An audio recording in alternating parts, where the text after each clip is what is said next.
we doing today? Welcome to another show. Let me go ahead and turn the music off, all right? Because today we are going to be talking about the biggest, in my book, the biggest fraudster out there that not a lot of people talk about except for a certain few, okay? And that big fraudster has been, named all over the place, okay? Even by some of these pill poppers we even cover here on this episode, all right? Now, similar to some of these pill poppers like Andrew Tate and Sasson and all these other people out there, all right? Essentially, this guy has his own bots, people who basically are going to be diehards and they're basically going to support him no matter what. All right, no matter what, even though the idea is completely stupid, even though there's a bunch of things that is clearly wrong with what's going on, you will still find a bunch of people who will look at you and say, no, you are wrong. He's not a scammer. He's not a fraudster. He will deliver on all the things he's promised us one day. You'll see. I know he said in 2020 we were going to have it, but I know it's 2024 now. But don't worry. 2025 will have it, okay? It's okay. Just give me your money right now. Yeah. Give me your money right now in hopes that you may get this product at a later date, okay? And the date comes, you don't get it. Now, typically, in the normal world, right? In the normal world of consumers and business and whatnot, okay. If you paid money and you were promised something, and you give the money to the individual that's promised you these things, but they say, hey, we promise on this date you will get this thing that you are paying for right now. When the date comes through and you don't get that said device or gimmick or technology that person promised you, what would you consider that? Probably some kind of scam, right? Probably some kind of fraud situation going on, right? So that's essentially what's going on with this particular individual, Elon Musk. Okay, this guy is known for making numerous promises and not delivering. And in this case, the one of the most major ones that got exposed by Comments as Skeptic, shout out to Comments as Skeptic, right? Essentially he defrauded NASA. All right, that's the easiest way I can say this, okay? Because, all right, you guys understand, to break this story down, it starts with Trump. Okay, now for those of you guys that don't know, you're like, oh, what do you mean it starts with Trump? What are you guys talking about? Well, during Trump's presidency, I know there was a lot of things, and we're not going to get political here, okay? People don't like him, people like him. It is what it is, okay? But Trump, during his presidency, promised something to the American people, okay, and also kind of delivered a little bit too, right? And he promised that we were going back to the moon. Now, it's been a while since we've been back to the moon. Many people have speculated, when are we actually doing this? When is this going to happen? But President Trump said, by darn it, in the next 7 years, okay, by the end of my second term as president, we will go to the moon. All right, that's what Trump promised. And unfortunately, he didn't get a second term as president. Joe Biden did. And when Joe Biden got in, obviously Kamala Harris got in. And when Kamala Harris got in, a bunch of things got changed up. Okay, now, the program that was started under Trump, I think it was called the Project Artemis, right? It's to create, a nice little mission that's gonna get us to the moon and back, and possibly create a base where we can start going there back and forth, and start on the first steps to colonizing the actual moon. Okay, that was basically the base dream. That was Trump's whole shtick, right? He wanted us to go back to the moon and us to build it, right? And there were a bunch of companies who were basically vying for the contracts that were now generated to be able to fund this project. Okay, obviously the money was awarded to NASA, and it's to them to bring it out. And a couple other companies basically signed up. You got Dynetics, you got Blue Origins, and of course Elon Musk company SpaceX. Okay, now there's a difference between these three companies. All right, one of them likes to talk the talk, while the others like to walk the walk. I'm sure you guys can guess what company I'm talking about here, but nevertheless, I digress. Let's continue. Okay, so now there are a couple steps for this particular program. You gotta first of all, you gotta basically have a solid working plan, a solid working model, and on top of that, you also have to have some testing done, right? Maybe launching rockets and making sure things work the way it's supposed to, and it makes sense because eventually we're going to be putting people in these things to go to the moon. So we want to make sure we don't have any unwanted explosions, right? That's the whole goal. So now, bunch of money was awarded and a bunch of people took up the project and they were running with it and they went for it, right? Now, here's the problem when it comes to SpaceX and Elon Musk. While a lot of these other companies basically develop working models, not working models, but like models where you can kind of see what's going on these landing crafts, because that's the base thing that they wanted to see. Like, okay, we got the lunar lander. How is things gonna work? How are the crew supposed to maneuver, move around, do certain things, right? So you got Dynetics that got their lander, which actually was a lot similar to the original space landers from the moon landers from the Apollo missions, right? It has that same kind of style. Blue Origins submitted their live models, and SpaceX, we had CGI. We have a bunch of CGI, right? A bunch of CGI. We actually don't even have like an actual lander to be able to observe.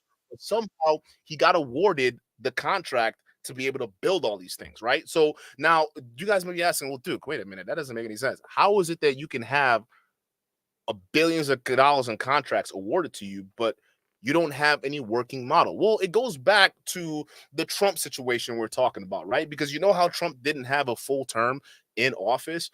Well, that also affect a lot of things too, including certain appointments that are around certain programs related to the space program, right? Or Space Force, if you want to call it that. Okay. And there was a particular individual that ended up coming in right after the previous administration.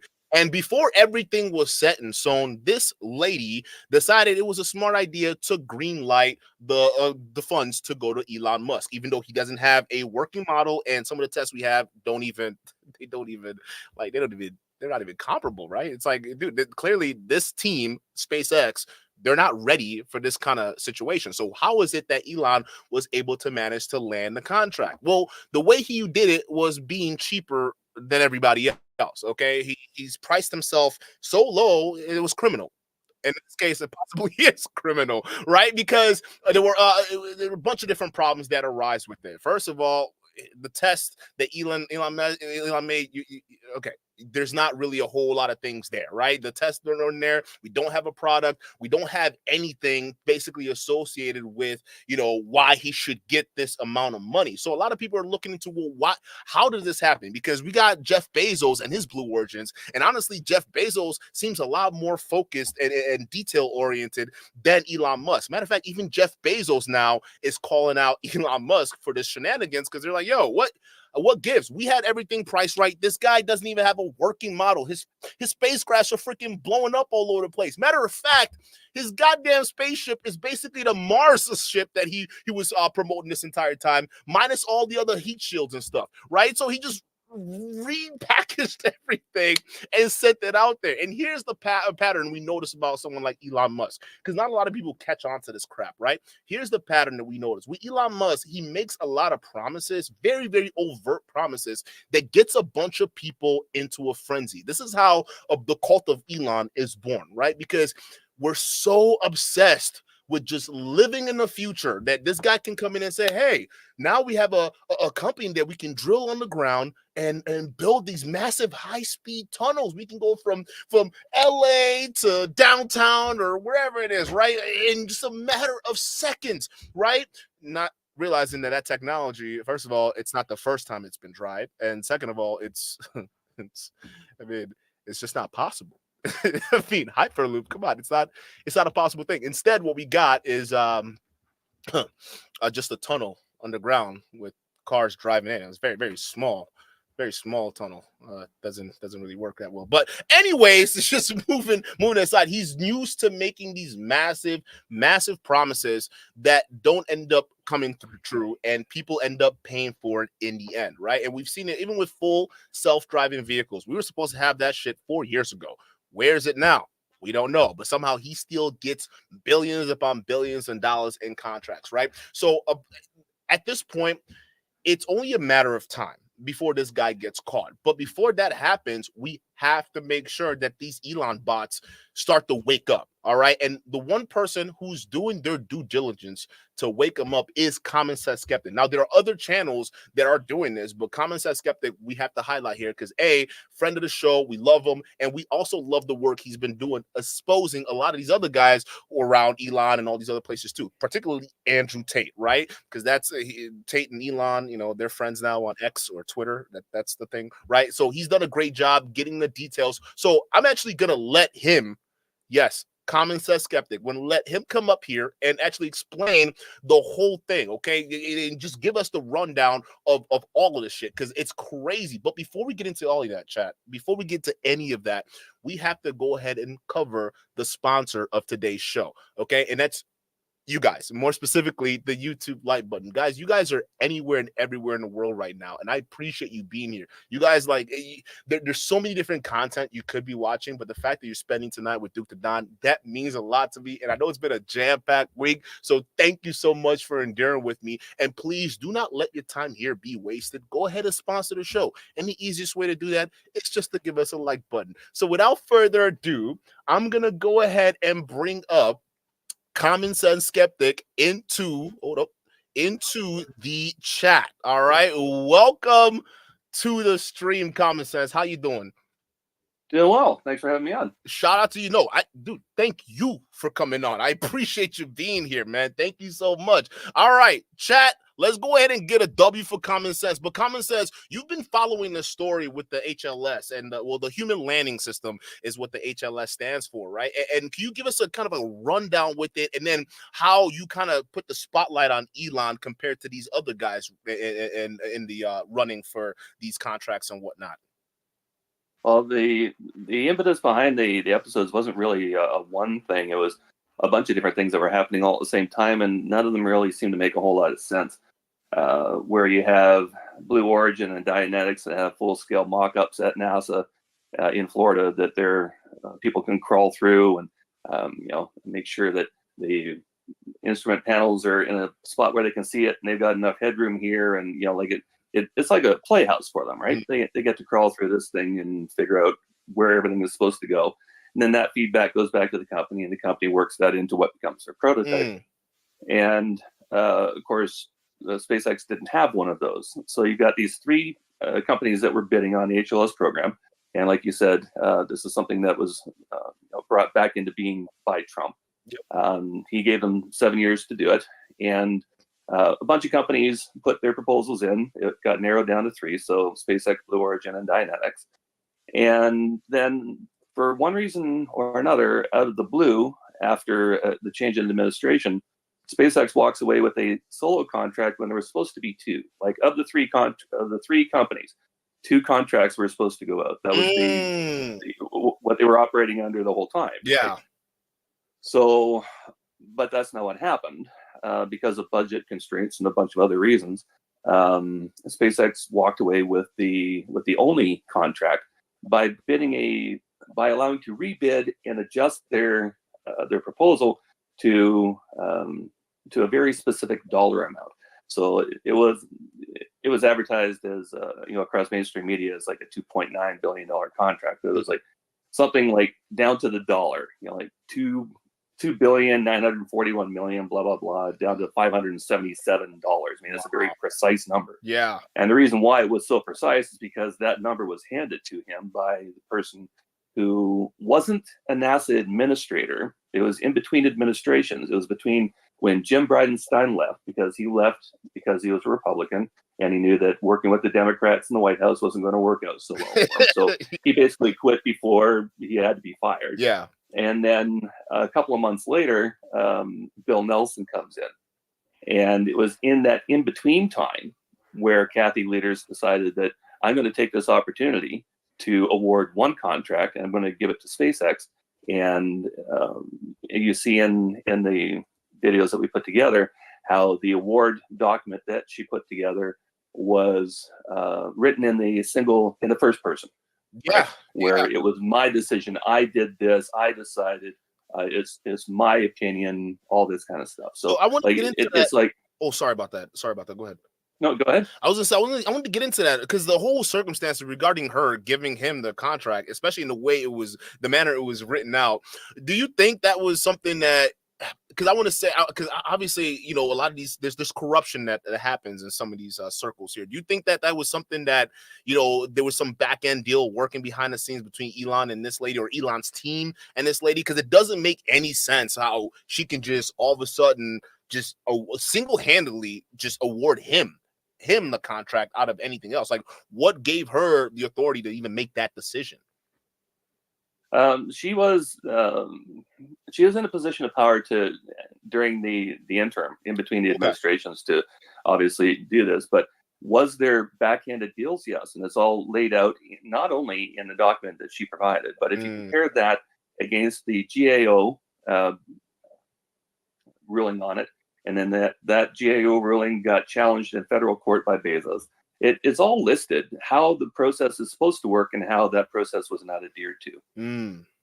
Okay, yeah, like that when the budget restraint came down because of the Senate Appropriations bill that was passed the day after Jim Bridenstine resigned, knocking their $3 billion requisition down to about $1 billion for the year. Right. What happened then was leaders went to SpaceX and didn't go to the other two companies. You're supposed to be having the same conversations with everybody, but she only contacted SpaceX and said, "Hey, listen, our money got cut. This is the number you have to bid to get the contract, and if you bid this number for the contract is yours." That's basically what Bezos's complaint was in his legal document. And we've in part two of that series, Bezos is suing Elon because he's, or not Elon himself, but like the whole nature of the deal that went down, right? Well, the court battles are done. Okay. So immediately upon finding out that Blue Origin and Dianetics had been passed over and only one contract was awarded, then Dianetics and Blue Origin filed a complaint with the GAO, which is the Government Accountability Office. Government Accountability Office comes back and says, well, it's NASA. They're allowed to pick whoever they want. There's a bunch of things in here that we don't agree with, but we don't feel that we're in a position to overthrow what the administrative leaders decided that she wanted to do. So, but some information came out during that process, during the filings that came back defending SpaceX, where information was brought to light that was not brought to light before. And Bezos took that new information and went to federal court against NASA, not against SpaceX, went against NASA. Okay. And basically all he was doing was suing to have the bidding process reopened under a level playing field. Okay. And that's all he was after, right? He just wanted everybody to be given the same information, the same budgetary information, the same protocols, the same working framework, all the rest of it. That's all he wanted. That's why he took Now, the court. Reason why I even asked that, because like it seemed like from Elon's response to Bezos doing that is he took that pretty personally. Like, why would Elon then go after Bezos, like almost in a personal manner after him filing that lawsuit? Well, yeah, it's an interesting response from Elon because basically he insider traded himself into that deal and then mocked Bezos for not getting the contract. Yep. So it's pretty slimy all the way around. And childish too. Yeah. Yeah, it's like rigging a fight and then bragging you knew who was going to be the winner, right? Same kind of level of stupidity. Absolutely. It's crazy. So yeah, the first the series that we did on HLS is 4 parts. The first part kind of goes back through the history and gets us up to the point where the lawsuit starts, and then part 2 goes into, and I think we're the only channel out there that can do this. Give people legal documents for an hour and have them want more. You're good at what you do, man.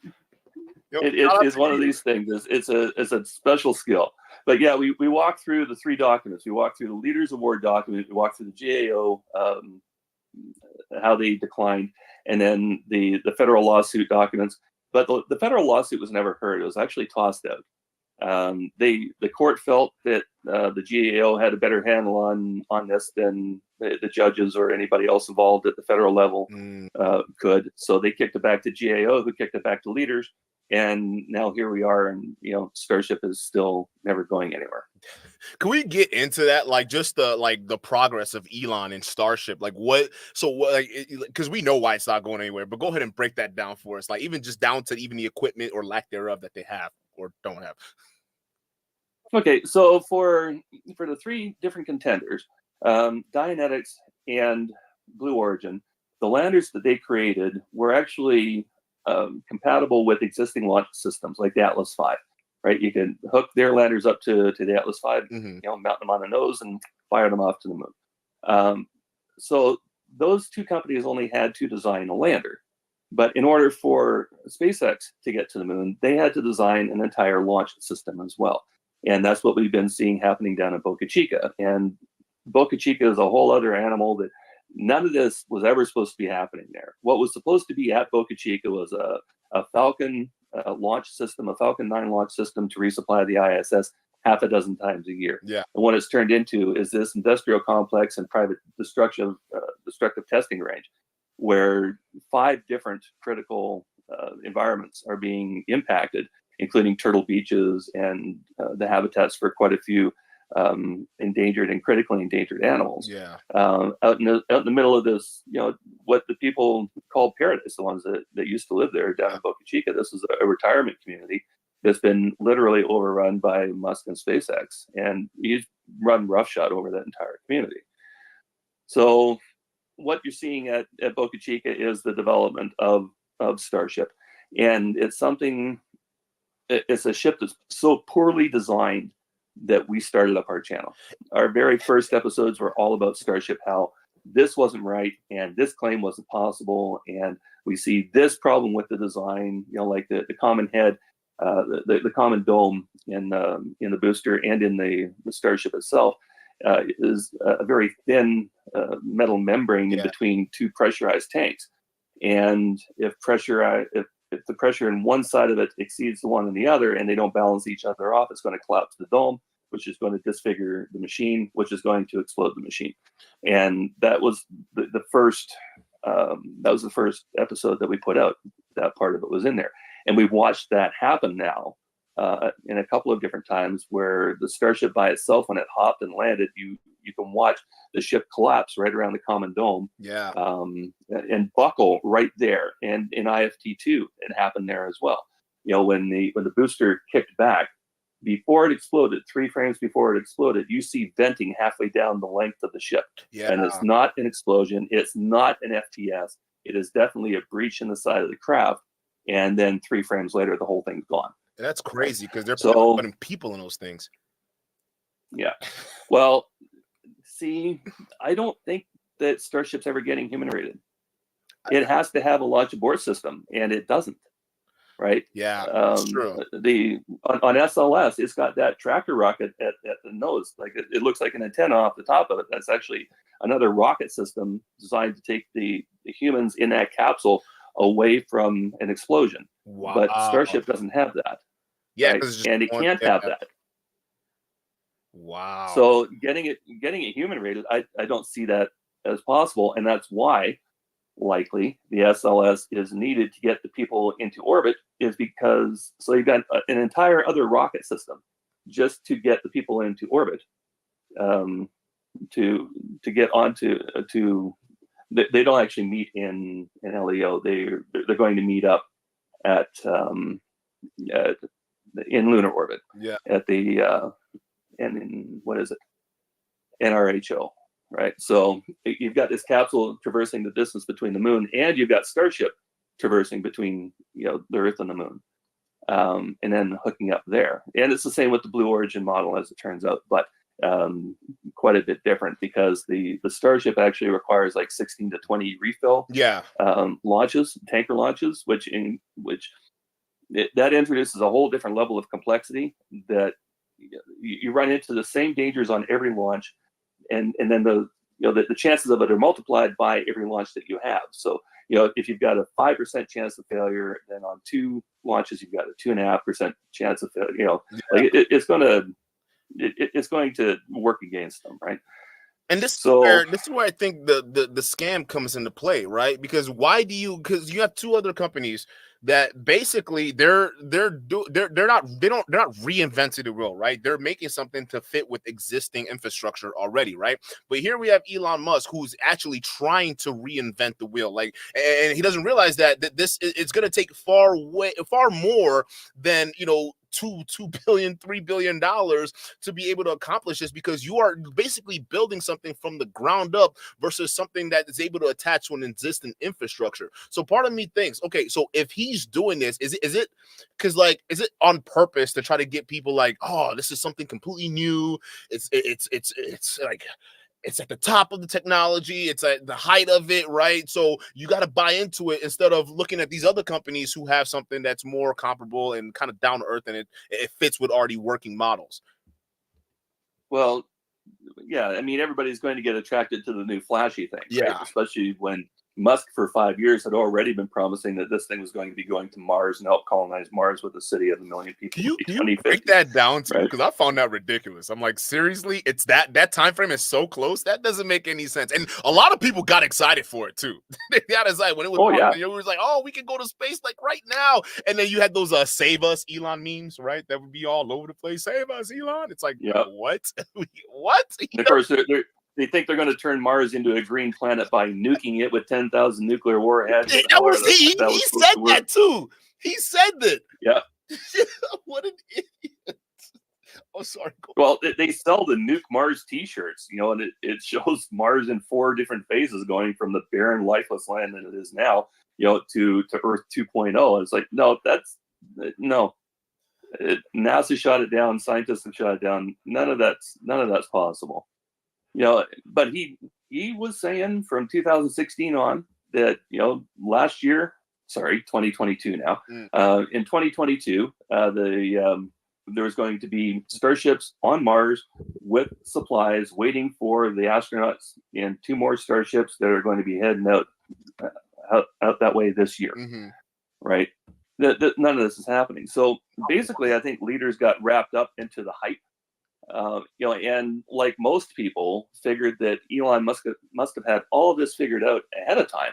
Otherwise, why would he ever promise such a thing without ever looking into, okay, what is his actual plan? Yeah. Well, one of his actual plans is to nuke Mars. The other plan is for everybody to live under giant glass domes in enclosed environments that's out there, right?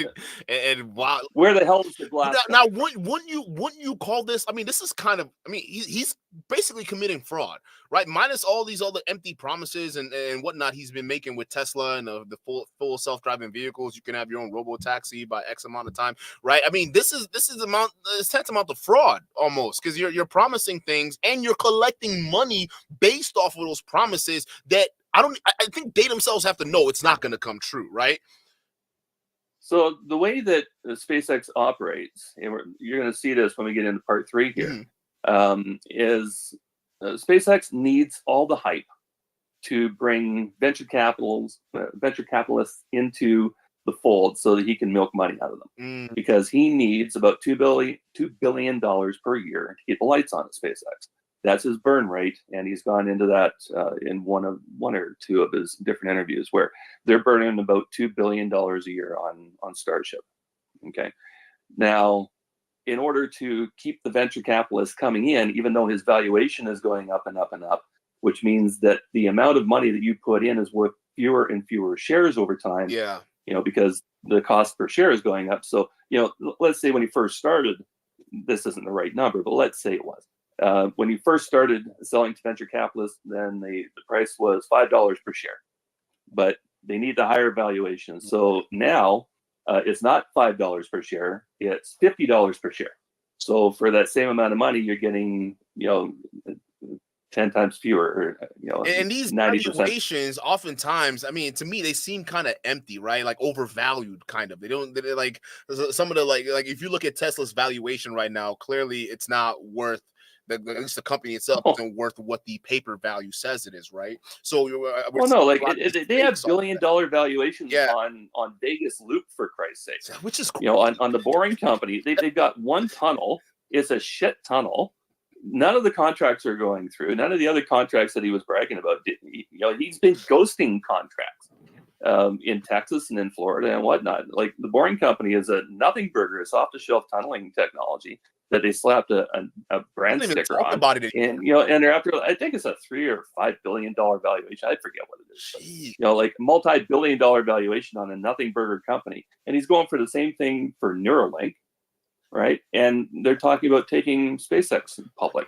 Dude, You know, at is another this ridiculous, I think it's a $150 billion valuation. Yeah. Like we said in one of the videos there, in one of the segments, I forget which one it's in. It might actually be in part 3. ULA, United Launch Alliance, who actually has a track record of 600 launches with the Atlas program with a 100% safety rating, and have been to Mars 20 times. Their entire company is up for sale, and please, please, please let Bezos buy it for the $5.2 billion that it was up for sale for. Wow. $5.2 billion for ULA, right? It's pocket change for him. And Bezos has actually sold off $8 billion worth of Amazon stock in the past 2 weeks. So fingers crossed that that's where it's going to. But SpaceX, who's never been anywhere past LEO, right? They have a $150 billion valuation attached to their company because the last idiot to buy a share paid way too much for the share. And that's the only reason why the valuation is You mentioned that in part 2 of the video too as well. If you want to break that down, because like again, it is crazy how is the valuations what's giving a lot of these let's say agencies comfortability to invest more in Elon. Is that part of the problem too with these overvalued numbers that we're seeing coming out of these companies? It's all bubbles, right? Like, yeah. Let's take Tesla for example, right? So you've got an electric car company that's being called anything but an electric car company. It was being called a clean energy company, but only when Elon needed to get bailed out of Solar City. That was the new thing. It's like, you know, because him and his cousins, they needed to get clear of that because they're, you know, even though that was like the #1 solar installer in North America at the time, company never made a dime because it was so poorly run. So all of a sudden, Elon comes on with his master plan part 2. We're a clean energy company, and we need to bring Solar City into the fold so that we can have everything under one roof, and everything's going to be wonderful. And you know, the solar panels are going to charge the power walls. The power walls are going to charge your homes, and they're going to charge your cars, and everything's going to be, you know, everything's going to fit together. We'll have all the pieces of the puzzle. Well, what happens? He gets bailed out of the Solar City, and immediately Solar City gets literally stripped of its people. Those people wound up working on the Model 3 line, and you know, the assets basically rotted. So now, if you take a look at the number of solar panels that Tesla is selling as Tesla Energy, that used to be Solar City, it is a fraction of what shareholders were saying, were being told in the proxies that Solar City was capable of doing in the future. They were supposed to be doing, like, again, this is numbers off the top of my head, but I'm pretty sure it was like 723 megawatts per quarter in solar panels, and last quarter they did like 41. Wow. Instead of 739, right? Like it's that type of numbers, right? So just pretending to make everything gets tech built up on more money. Yeah.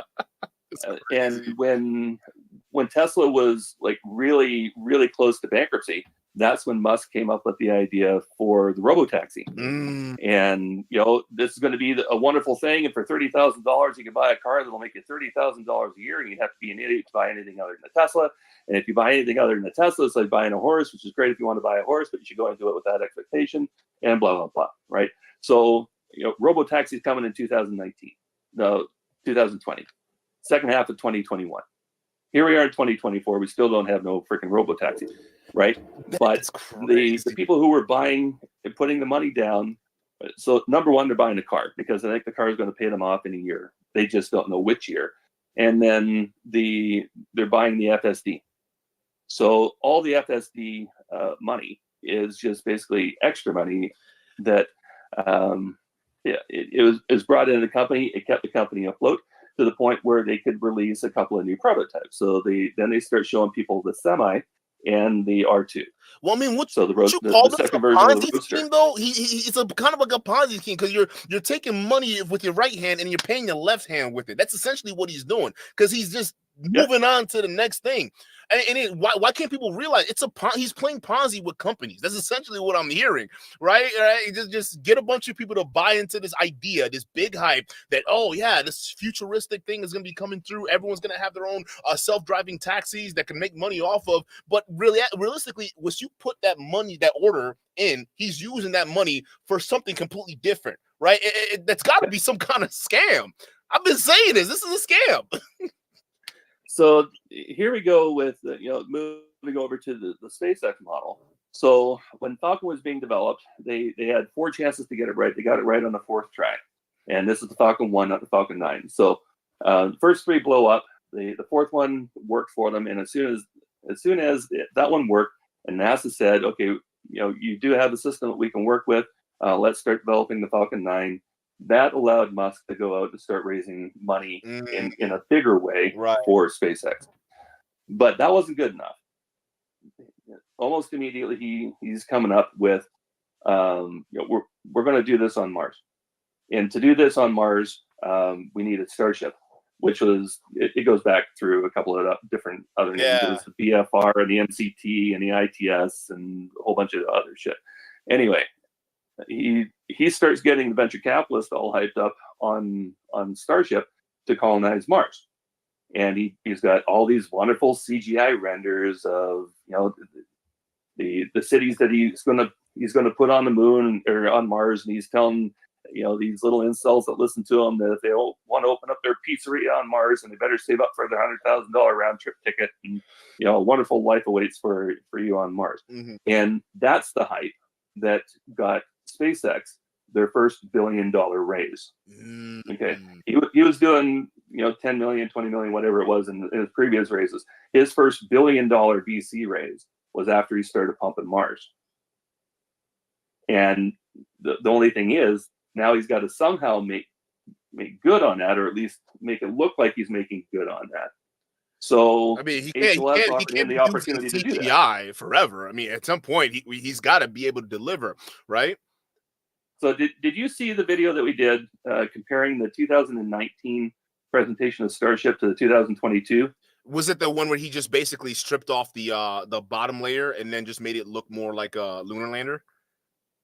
No. So he did in Boca Chica. Okay. Musk had this press conference in 2019 introducing the vehicle as Starship, basically for the first time, right? Before that, it was the BFR.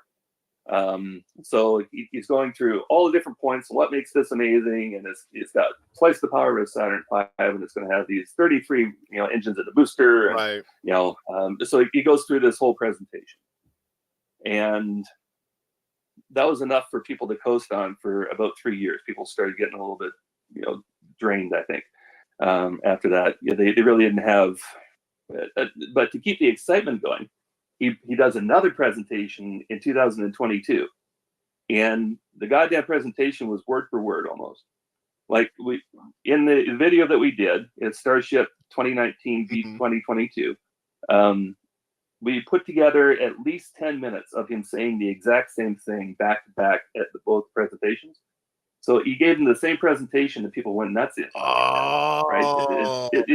It makes no sense. It's just cult leader, cult followership. Because he is just today's version of religion. He just repackages everything, right? And we see this because we talk about a lot of guys with the same kind of personality that built a lot of these cult followings, and you see them a lot in these spaces, even the ones that we focus on too as well, right? We see that where a lot of these guys just make these grand promises where, oh, you're gonna get all these chicks, or hey, you're gonna have all this awesome technology, or XYZ. What it does is, the only purpose I've seen it is it's just whip a lot of people up into a frenzy, getting their imagination all twisted up. But realistically, they're not listening or actually doing a research on what's actually going on, right? So they're getting fooled by a lot of these talking heads, by all these marketing materials and all these other outside stuff, rather than looking at the facts of the matter. And that's how he's able to just get away with all these bullshit for so long.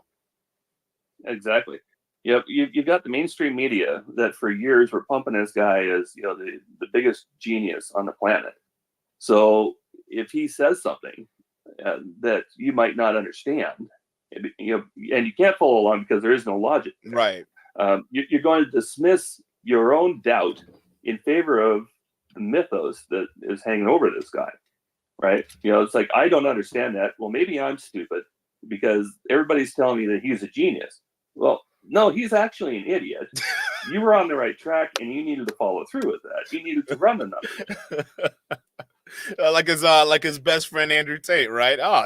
We say, hey, he's dumb for even doing what he's doing right now, but his fanboys, tater tots, to come out here and say, oh, well, you're just a hater. What are you talking about? Of course, Tate, absolutely, he's getting attacked, right? You're just a hater. It's crazy to me how just similar this shit is. Yeah, what color is your Bugatti? Right? I got news for you. He doesn't own one either, you idiot. Yes, you expose that too. It was all rented, right, through a freaking rental company. That's wild. He doesn't have a Bugatti in his name. That copper tone thing is sitting somewhere in Dubai. He's not in Dubai.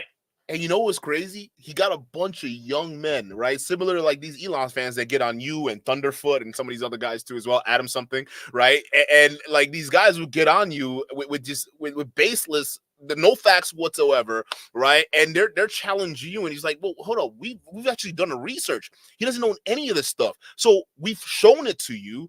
We're trying to prove it to you, yet you don't believe us. Like, why is it so hard to convince you that you're being fooled? Like right now, why is that so hard? And I just never understood that, right? It's like, yo, there's the evidence right there. No matter what, they'll still come at you and say, no, it's fake. You don't understand what you're talking about. No, he actually owns the Bugatti. He's just smart with his money. He's able to finagle it to where the Romanian government couldn't do anything or some shit like that. I don't know what kind of crap they're making up, but it's just nuts to see people just blindly fall for this crap. Yep. So you see Tate. Let's change topics to him for a little bit.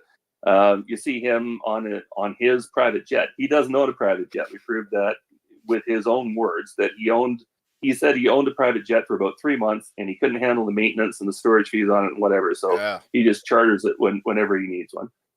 And then there's videos out where they were claiming that Tate had a $100 million yacht, and he's got all his hottie parties going on his yacht. The fucker rented it for a week, dude. $5,000 a head, dude. And so yeah, I mean, it's this type of showmanship is all it is. It's not reality. So why aren't more people able to see through this? I don't get it. I'm just as confused as you are too. And yeah, you that yacht thing was it blew the whole lid because it just kind of made way too much sense, right? Because again, the way he brags around it online, and honestly, I see the similarities between him, Elon, right? Because he's got the yacht, $100 million, he's hosting parties with it or whatever it is. You got the OnlyFans girls that are doing this, right? But all of that it all serves a marketing purpose, right? Because now that the young tater tots can say, oh, this guy really is a millionaire. Look at this yacht. You can only afford that if you're a millionaire, right? So that motivates them to buy into his War Room course or his Hustlers University or the Real World or whatever it calls it now, just through that marketing alone. Similar to Elon, where he sits there and makes all these promises that aren't really concrete, but then people they love that hype just because it's like Elon and we're going towards the future. They just buy into it. They'll say, hey, just here's my money. Here's 30 grand of my money in hopes that I may get a robo-taxi in the future. It's crazy. Yeah. So the Real World and the War Room, the Real World and the War Room are just Tate's way of raping the boys, the same way they rape the girls. Yeah, with the girls, you target them, you groom them, you get them on TikTok, and then you move them over to OnlyFans when they're comfortable, and this makes money for Tate. With the boys, you target them, you recruit them through the pyramid scheme into the Real World at $50 a month, and when they get hungrier, then they have to buy into the War Room at $8,000 a year. That's the price, and that all makes money for Tate. That's crazy.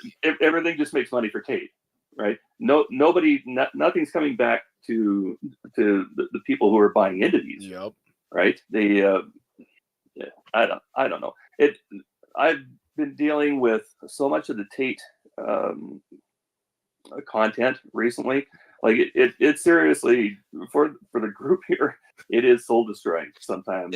Watching what he's gotten away with and how he's gotten away with it and how brazen he's been about Yep. bragging about it and selling courses to people on how to do the crimes that he's done. It's soul destroying that society has reduced itself to the point where criminals are the role models for a lost generation. Everything is flipped on its head. I don't get it. Like, you're looking at someone who's a trafficker, right? Brags about being a pimp online and doing all these heinous stuff to women, and then everyone just glorifies it. Like, yeah, this is the role model of our era. We need to put this man on a pedestal somewhere, and give him a mic and a speakers, and let him just I'll put him on a pedestal and wrap a rope around his neck and kick out the pedestal. How about that?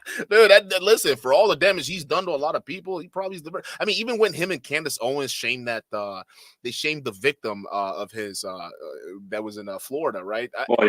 Which was horrible. And I thought, like, dude, like even with Candace Owens, I'm like, you can't sink any lower. Like, really, Candace, really, you couldn't find any issues whatsoever, or even evidence this guy might be guilty. And she even went as far as to shaming her live. Like, clearly you're biased. And you know what's crazy? I almost thought that that would be the end of Candace Owens, right? But just because she's saying a bunch of stuff and all those dumb lefties and those dumb liberals, and as long as she keeps the focus back on that, people are still eating out of her hands. I go to her videos, I'm watching this, I'm like, bro, she's disingenuous, right? She's a liar. If you can't trust her on what she's doing journalistic wise with Tate, what makes you think you can even take her seriously with any other topic without knowing that you're getting the right information? It doesn't make any sense. Same thing with Tucker Carlson, right? Now everyone is forgetting that, this guy's a total tool because he interviewed Putin. It's like, what? Look what he did with Andrew Tate. This guy literally sat there, who's supposed to be a journalist. He sat there and said, well, from what I'm looking at, you seem like an innocent guy. I couldn't for the life of me know why the Romanian government is coming after you. Like, this is crazy. It's like, really, Tucker? Yeah, because he went in there totally unprepared. Like, it was crazy. The information we come up with is not new. It's not novel. It's out there. We just compile it. Yep. Right, in such a way that people will sit down through a half-hour episode and learn something. And if they sit down through a half-hour episode, they will learn something. Yeah. Every episode that we've got, doesn't matter what it is, whatever the topic is. There's nobody that's walked away from any episode in the comment section and said, "I knew all that already." Yep. Right, because what we'll do is we won't go to this article.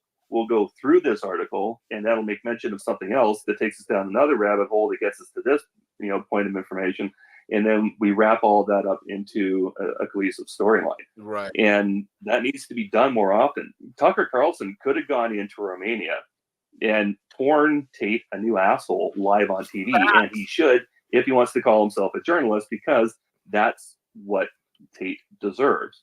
That's the guy is absolute scum. Yep. He's been a criminal his entire life. You're sitting down, treating him like a head of state, and taking everything that he's saying at face value and getting back to Musk. That's exactly what they do with that asshole too. Musk, they take intentionally platformed him back. I think Musk is doing something with all these rejects out here who are weird, right? He's pulling them all together on his little platform. I don't know. He's making money off of them. Yeah, which is he's pimping Tate. I didn't even think of it like that. Tate getting pimped by Elon right now. That's crazy. Seriously. I mean, I didn't even think of it like that, but it's true. It's true. Like, I was like, well, why Elon? Like, what gives? Like, the guy got banned on Twitter for a reason, but no, you want to be the hero for the alt-right, so go ahead and do that. All right. So now everyone who is on there is on there. Now, congratulations, Elon. More young men are going to be sucked into Andrew Tate scams because, hey, why not? Just let him back on Twitter and sell his little courses on there. Why not? Why not? Right? Freedom of speech. Yeah, get your whatever it is, half a penny a click in income for every time somebody clicks on a Tate article. You're right. Let me ask you something. Okay, if you were to put it on a percentage scale, right, from 0% to 100%, how likely is Tate actually going to prison? I'm thinking 100%. I think, but obviously you don't think how I think, obviously. So what are your thoughts on that? I think he's going to prison. Seriously, I mean, those 110%. Okay, whoa, above and beyond. I like that. I like that. Yeah, no, there's no doubt. If the Romanians somehow let him loose, then the UK and the US are lined up behind him because they've already been cooperating with information with the IPPs, the IPCC, International Police Cooperation Center. You know, the UK gave the Romanians some information about the 4 ladies that that Andrew assaulted in the UK prior to 2016. That's included in the indictment. Tristan got into a fist fight with his girlfriend New Year's Eve 2014. Yeah, that's in the indictment, right? So when Tate says that he could go back to the UK and move freely about the country, that is not the case. There's actually counties in the UK where they are not permitted to go, and they have to, if they were to get back to the UK, if they were to move back or enter it, they would have to let the authorities know where they were, when they were moving, and when they were leaving. Yeah, it's I think the next step for them, if they ever get out, would be like fleeing to Dubai or some shit like that, right? Well, that's what they've been trying. You know, like they tried getting it out of their house arrest situation or their judicial control situation, because they're not actually on house arrest anymore. By saying that their grandmother was sick. That was the first one, and then around Christmas time, they said their mother had a heart attack. So they had to go to the UK, and Romania is like, well, that's really unfortunate, but no. Then when they were actually in prison, Tristan tried to get out of prison to go see the birth of one of his bastard children, and they declined that. And Andrew tried a similar thing by claiming that he had lung cancer and he had to go to Dubai for treatment, which kind of makes it really obvious where the hell he's planning on running to. Yeah.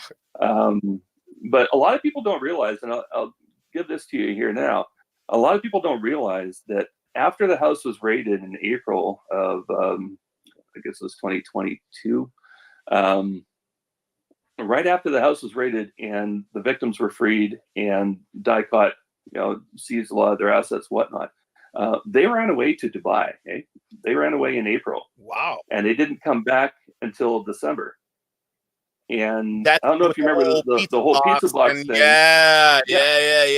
That makes sense. So he was arrested within 24 hours of that, but he had only just come back to the country, back to Romania from Dubai in that time period. So while a lot of people are saying, there's no chance that the pizza box had anything to do with it, obviously the Romanians knew where he was. I got ridiculed for saying that, by the way. All right, a lot of later tots, they came in and said, you're such an idiot if you thought the pizza box had something to do with it. I'm like, what? It was confirmation he was in the country, and he was arrested less than 24 hours later. Exactly. What more pieces do you need to connect together? Because they were saying that pizza was like that box. It was belonged to like a local restaurant around there, or not a restaurant. It was a Bucharest restaurant. Yeah. And that's how they knew. Okay, but I think Dicot, there was an article I read where they didn't want it to seem as though like they found it through that, so they were saying something else, or maybe it was like. But that's kind of what we said too in the Matrix of Lies series. Yeah. It's like, okay, if you're an investigator and you've got a guy on the hook for all these different charges, and you can go and grab him anytime you want, wouldn't you have done that? Or alternatively, if a pizza box was the clue that you were missing, would you actually tell the general public that's what clued you into them being back in the damn country? Right? No, you're not going to do that. You're going to pretend you're a smart guy. Yeah, it'll make him look stupid. Like, wait, you couldn't figure out how to catch this guy, so you had to wait for him to come back. And even when he was back, you didn't even know he was back until he uploaded that video. Oh, that's very incompetent. Yeah, that makes perfect sense. But yeah, like these guys were like, oh no, it's not the pizza box. This was like a complete Matrix operation. That's how they got him. But those tater tots, I guarantee, didn't know that he had left the country for 8 months. He did. I don't think anyone knew. I didn't even know. Nope. It's in the indictment. Yeah. Wow. Yeah, he's gonna be facing some serious prison time, and I hope you guys use this as a cautionary tale to wake the hell up. All right, this fast life leads to some really, really slow consequences. And what I'm hoping too is that War Room gets investigated, right? Because I think that's a even bigger problem than even what Tate's doing right now, because he's educating the next generation of traffickers. Yeah, that's absolutely true. You've got guys like Sartorial Shooter and Vlad Obu. I mean, Vlad Obu is on the witness list against the Tates in the indictment for. And that's the guy that was beating up the trafficking. the girl because she wouldn't brand his name on her body, right? That's the one. Yeah. Yeah, And real winner. it kind of makes sense, right? And you even mentioned earlier with Tristan Tate's case of beating women, and I'm actually I'm not even surprised about that, right? Because when you listen to these guys and how they talk about women, it's almost like they're not even people; they're just these objects or things that are here for your pleasure. But if they misbehave or any type of way, you're within your rights to discipline them as much as you see fit, right? I just Well, yeah, go ahead. the degree to which the Tates hate women, and it's obvious that they hate them through the way they treat them. I don't think that they're actually interested in women. I think they're all in the closet. And I think that's why they lodge out. No, absolutely. Look, we women and treat speculate women this. like that. We speculate this in our chat all the time. Yo, chat, let's get a big W for Common Sense Skeptic right now, because we speculate that with all of these pill poppers. I call them all pill popping weirdos, okay? But like the thing is, a lot of times it's like because the thing is, your hatred for women, it almost seems as though, dude, you might actually be in love with men than women. That's what we're starting to see. Like, but we don't like, it's one of those things where we don't want to like jump to conclusions, but it's just so obvious, dude. Because like, listen, I've been married. I've been divorced. I love women. You will never see me sitting here go, "Oh, women do this," and no, because like women are fun. You have fun. It is what it is, right? And yeah, you get your heart broken and things like that, but that's part of life. You move on. You don't carry this overbearing hatred unless there's something deeper beneath the surface that no one else is able to see aside from you. And you see it the same pattern with a lot of these guys, how they treat women, and it's almost like they're taking out their deep down frustrations on them because they don't want to live the life they really want. And I've seen this with Andrew Tate slip up a little bit, where he was talking about how he was making a difference between a chick with a dick and Hulk Hogan with a vagina. Yeah, right. A hot chick, or who was it, Megan Fox, or you have Megan Fox with a dick. Would you rather have sex with Megan Fox or Hulk Hogan who has a vagina? And he chose Megan Fox. I'm like, but you said she got a dick. Wait a minute. Why? Like, listen, there are a bunch of guys who've had sex with girls who they would feel, okay, maybe it's not as attractive or attractive, whatnot, but they'll still do it, right? Because we're guys. But you're willingly choosing a person with a dick, all right? Hey, bro, that you gotta pause on that. That didn't make any sense. That should be enough to clue any of these tater tots who their leaders are, right? Exactly who they are. Like deep down, they probably want you versus the women they're talking about. That's what it seems like. I think he's just getting ready for Rehoboth. Yeah, because he's going to be there a while. Yeah. Yo, I can't believe you came to that conclusion too. Our chat and us, we thought we were the only ones, right? We thought we were the only ones thinking these guys might be down low. I'm glad other people are speculating the same thing, because their treatment and hatred of women doesn't make any sense. Let's put it this way: by taking a parallel, if you see a guy walking down the street beating every dog on a leash from one end of the block to the other, you're going to think the guy loves dogs? You're like, probably not. Probably not. And that's really no different than what he's doing. Yeah. Yeah, because you can't claim you love women, because they're doing that now. Oh, sure, we love women. We just help them. We're friends. We just help them make TikToks. That's it, right? If you really love them, like you're not. First of all, you got a mother. If you got a child and all that, you're not gonna sit there and just talk to them like that. Because to me, even one thing that stops me from even even going there, because I can't fathom how people can have that kind of thought process. It's like, I have a mother. All right. Even when people talk about like single mothers and all that stuff, like I have a mom and she works as hard and whatnot. My dad passed away and I see her how she grinds and do things. And then you come online and see some dude saying, "Ah, yeah, single mothers are worthless." It's like, what? What are you getting that from? Or like for me, I have a daughter, and I talk about that on the show a lot, right? Where how can I even look at someone as my daughter, knowing that she's gonna grow up one day to be a woman, and then be talking crazy like this, like, and then you then realize that Andrew Tate has a kid. I think it was a girl, maybe. He has a kid, and a couple of these guys. Tristan Tate has a kid too as well. It's like, you guys have children. Why are you? This doesn't make any sense to me, unless you guys, again, the whole download thing kind of makes sense after all of that. Yeah.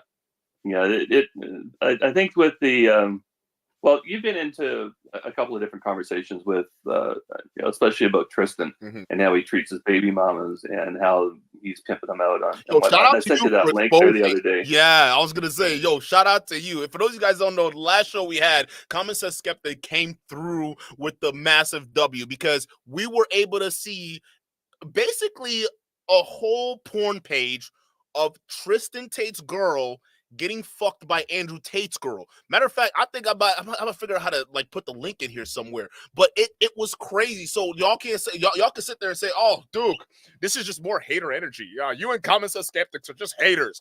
You'll never be like Andrew Tate." First of all, we don't want that. Second of all, no, the evidence is out Exactly. there. Like these are the same guys that say if you put your women online, women are whores and promiscuous. Yeah, you know, you're just a simp and all this. You're getting taken advantage of. Here are these guys. They have their women. Those women that probably I don't know about Vivian, but Tristan Tate's girl for sure.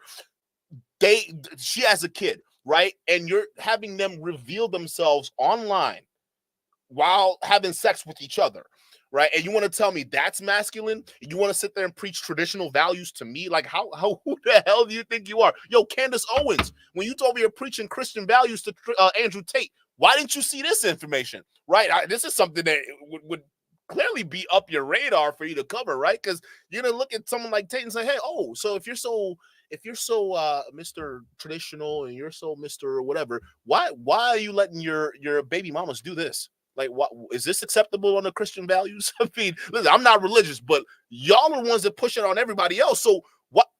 Why are you out here letting your women do this, right?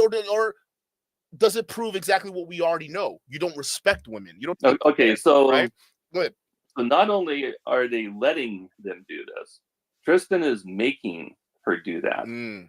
And if her numbers go down and her revenue drops below $6,000 per month, that's when he got into that fight with her. They kicked her out of the house and put her into the 2-bedroom apartment.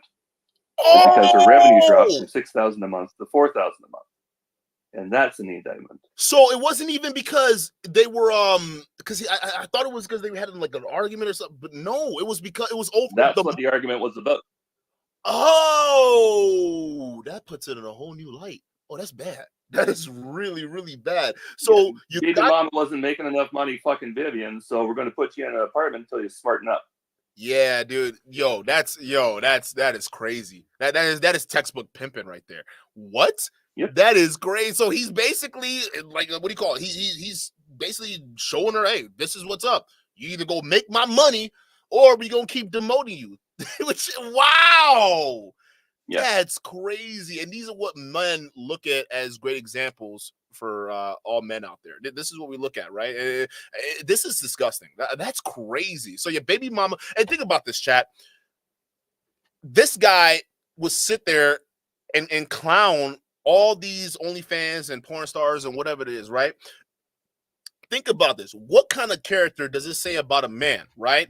Not only it doesn't mean he's hypocrite because he's out here criticizing other people that, you know, engage in certain things like that. But what kind of a man is it that has his mother of his child, all right, reveal herself on the internet, and then because she's not making enough money, demote her living situation with your child until she makes you more money selling her body online?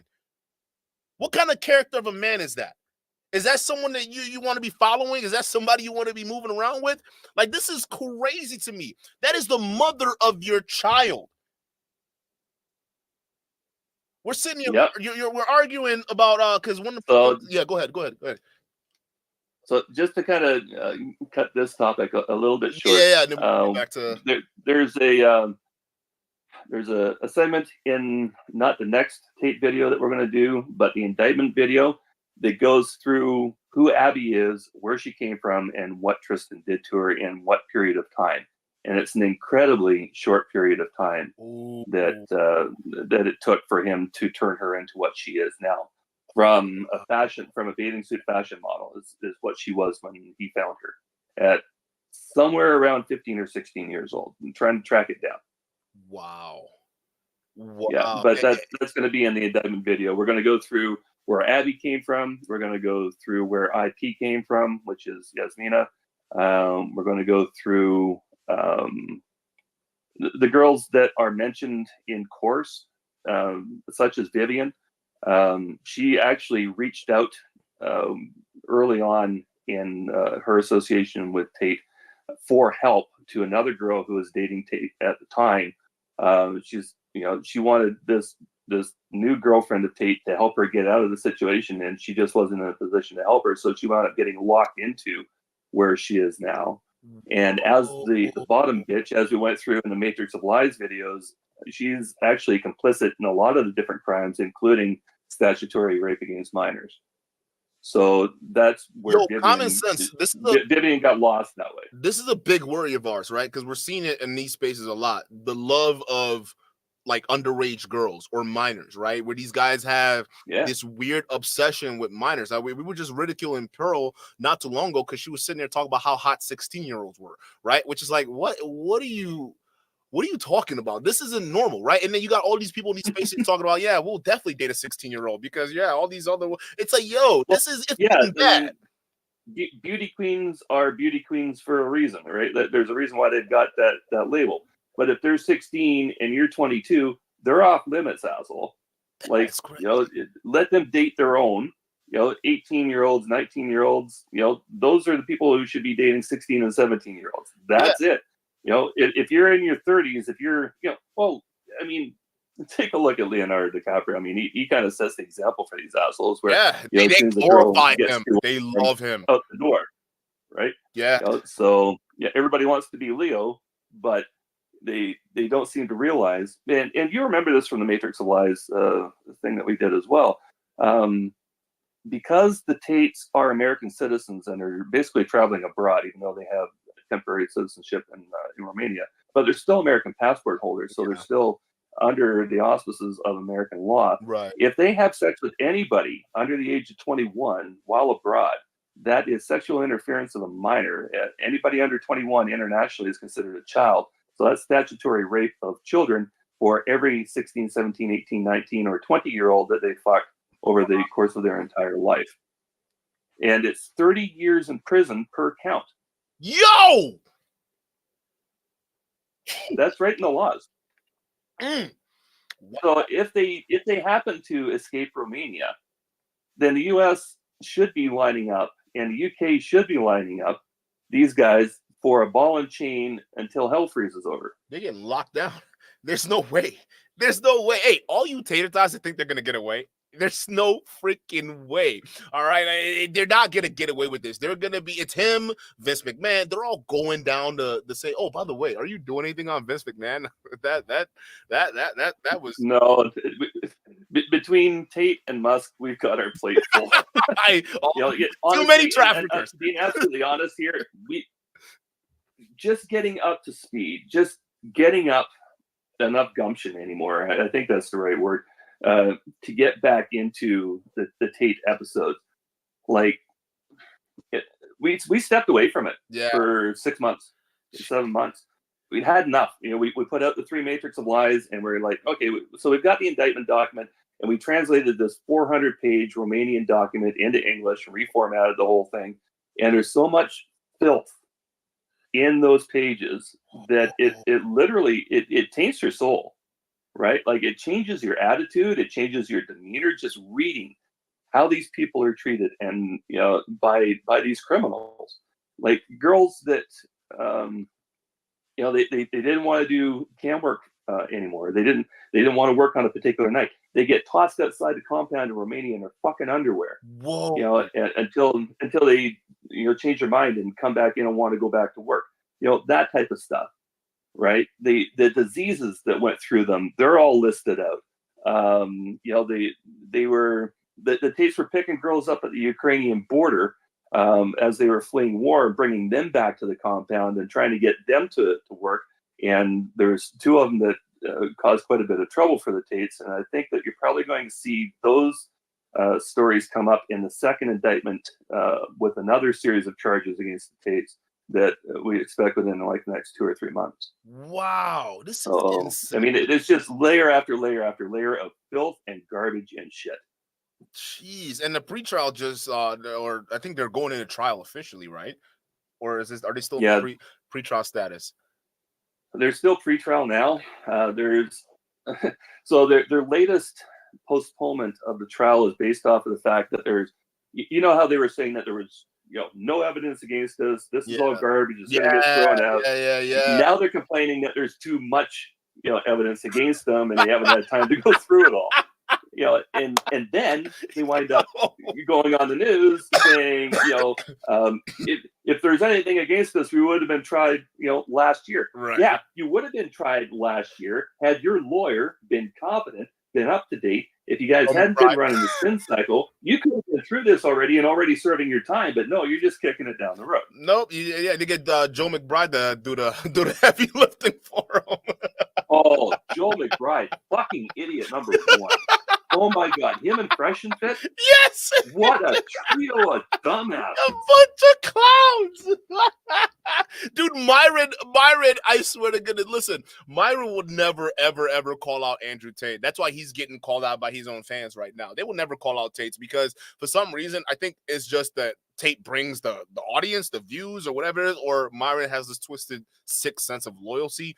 I don't know. But for some reason, they will not call a spade a spade. They would look at the trash that Joe McBride is spitting on the show and then just say, he's totally innocent. Obviously, no questions need to be asked here. Why do we need to ask any questions? What's going on? Well, it's like this idiot that's in your chat here right now with the green S. Sports Fanatics by RT, the brand. Oh, geez. Go watch the fucking videos, dude. It's all spelled out for you. It's right out of the headlines. It's right out of the document. Like, who the hell is this fucking idiot? We get a lot of these tots out here, man. It looks like you would get trolled in the comment section. We get it live. We get it live right now. But this is a stuff that's we run the same live feed. We do every episode as a live premiere. We get the chat coming down the side here as well. But our people are smart. This guy's an idiot. Hey, Sports Fanatics by RT the brand. You just got called an idiot, bro. Like again, why are you just trolling, right? Or why? Because I don't understand how you guys do this. You're saying there's no evidence. You're saying he's making it up. Yet he's doing the legwork. All right, the heavy lifting to find all of this evidence. You're not going to get it from Tate's side. You're not going to get it from anybody else's side. But yet, we go reading through 400-page legal documents and bring you the highlights for people like you who can't read, obviously, so that it's in a visual format that makes it easier for you to learn. And if you're auditory, put your headphones on.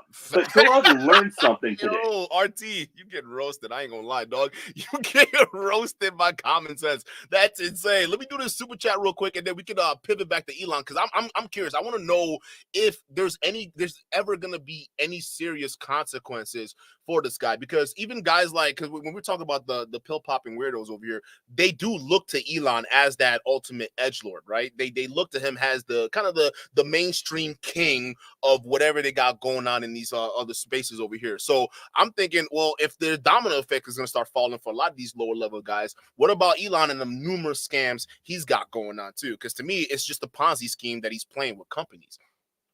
If we go into part 3 from that HLS series, once you've done it with the super chats getting caught up here, I think that's going to spell it out for everybody. Okay, let me pull this up, and then we'll get that going. Shout out to Super Herrera, says, big up, Duke. Big up to you with the $2 super chat. Super Herrera again. Shout out to you, says Elon comes from apartheid diamonds. Look it up. Wasn't his parents like super rich? His dad was like some kind of insurance or something. I don't know what it is, but his parents were filthy freaking rich. So I don't know why he likes to sell this rags to riches. Yeah. Also, Elon's dad was a fairly successful electrical engineer, or engineer anyway. I think it was electrical engineer. But I mean, the guy drove around in expensive cars, and they had ski vacations, and they had too much money to stuff in the safe. I mean, you hear all the stories, right? Yeah. But Elon has failed upwards thanks to initial context that his dad provided him from day. Yes, that's absolutely right. Because again, these guys forget, like they get a certain level of advantage, right? And people don't really understand that, because he can come out here and sell the rags to riches story all day long and talk about how hard of a worker he is. I sleep on my company floor.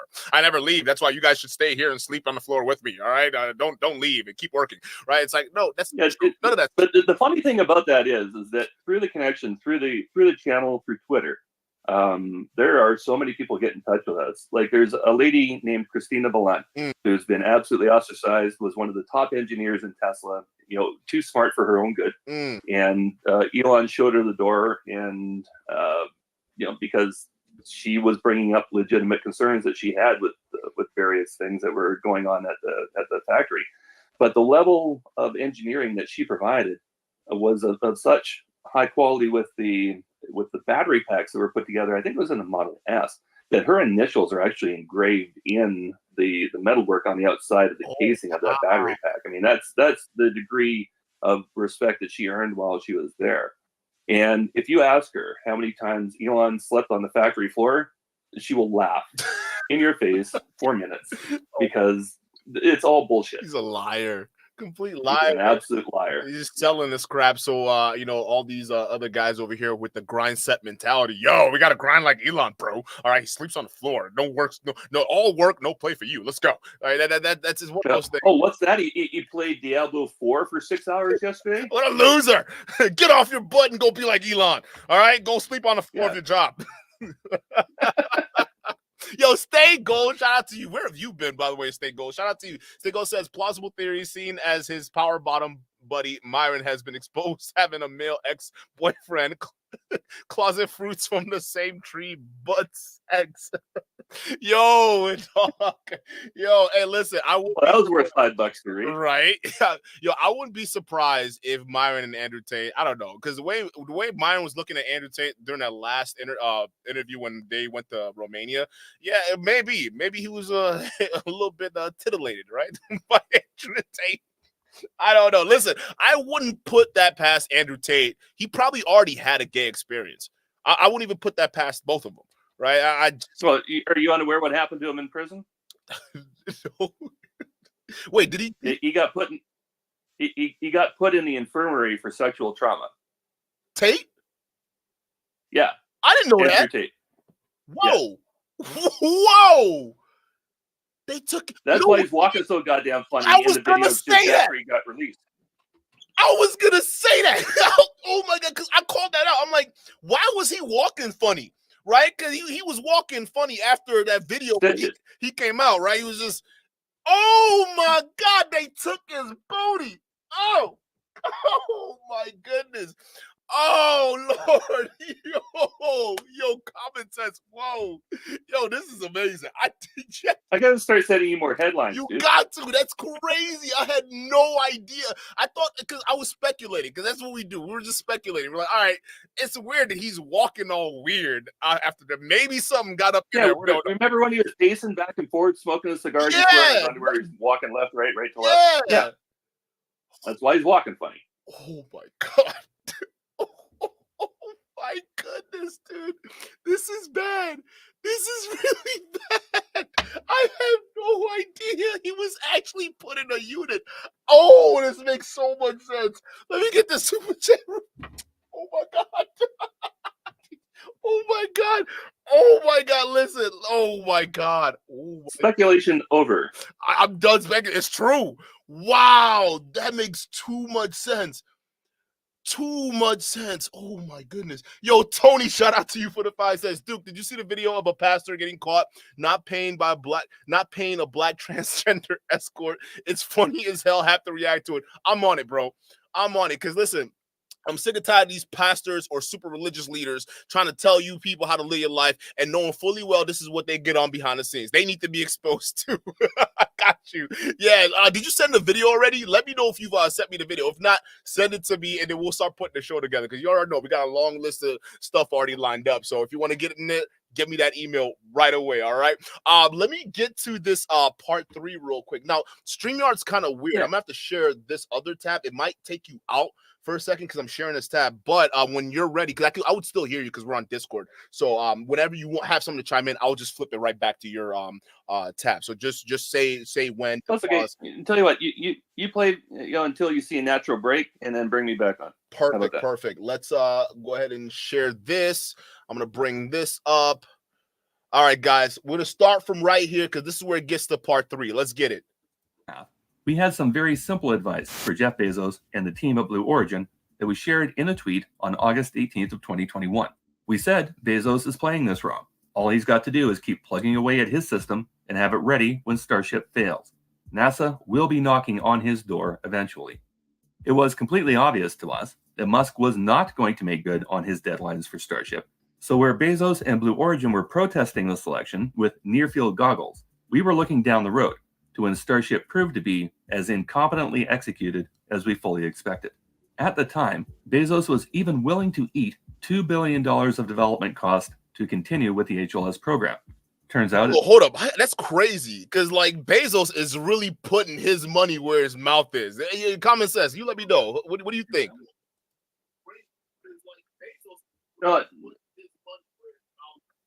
See, Bezos is doing, and this is exactly what we're about to say here, Bezos is actually doing what people think Musk was doing. But Musk is burning other people's money.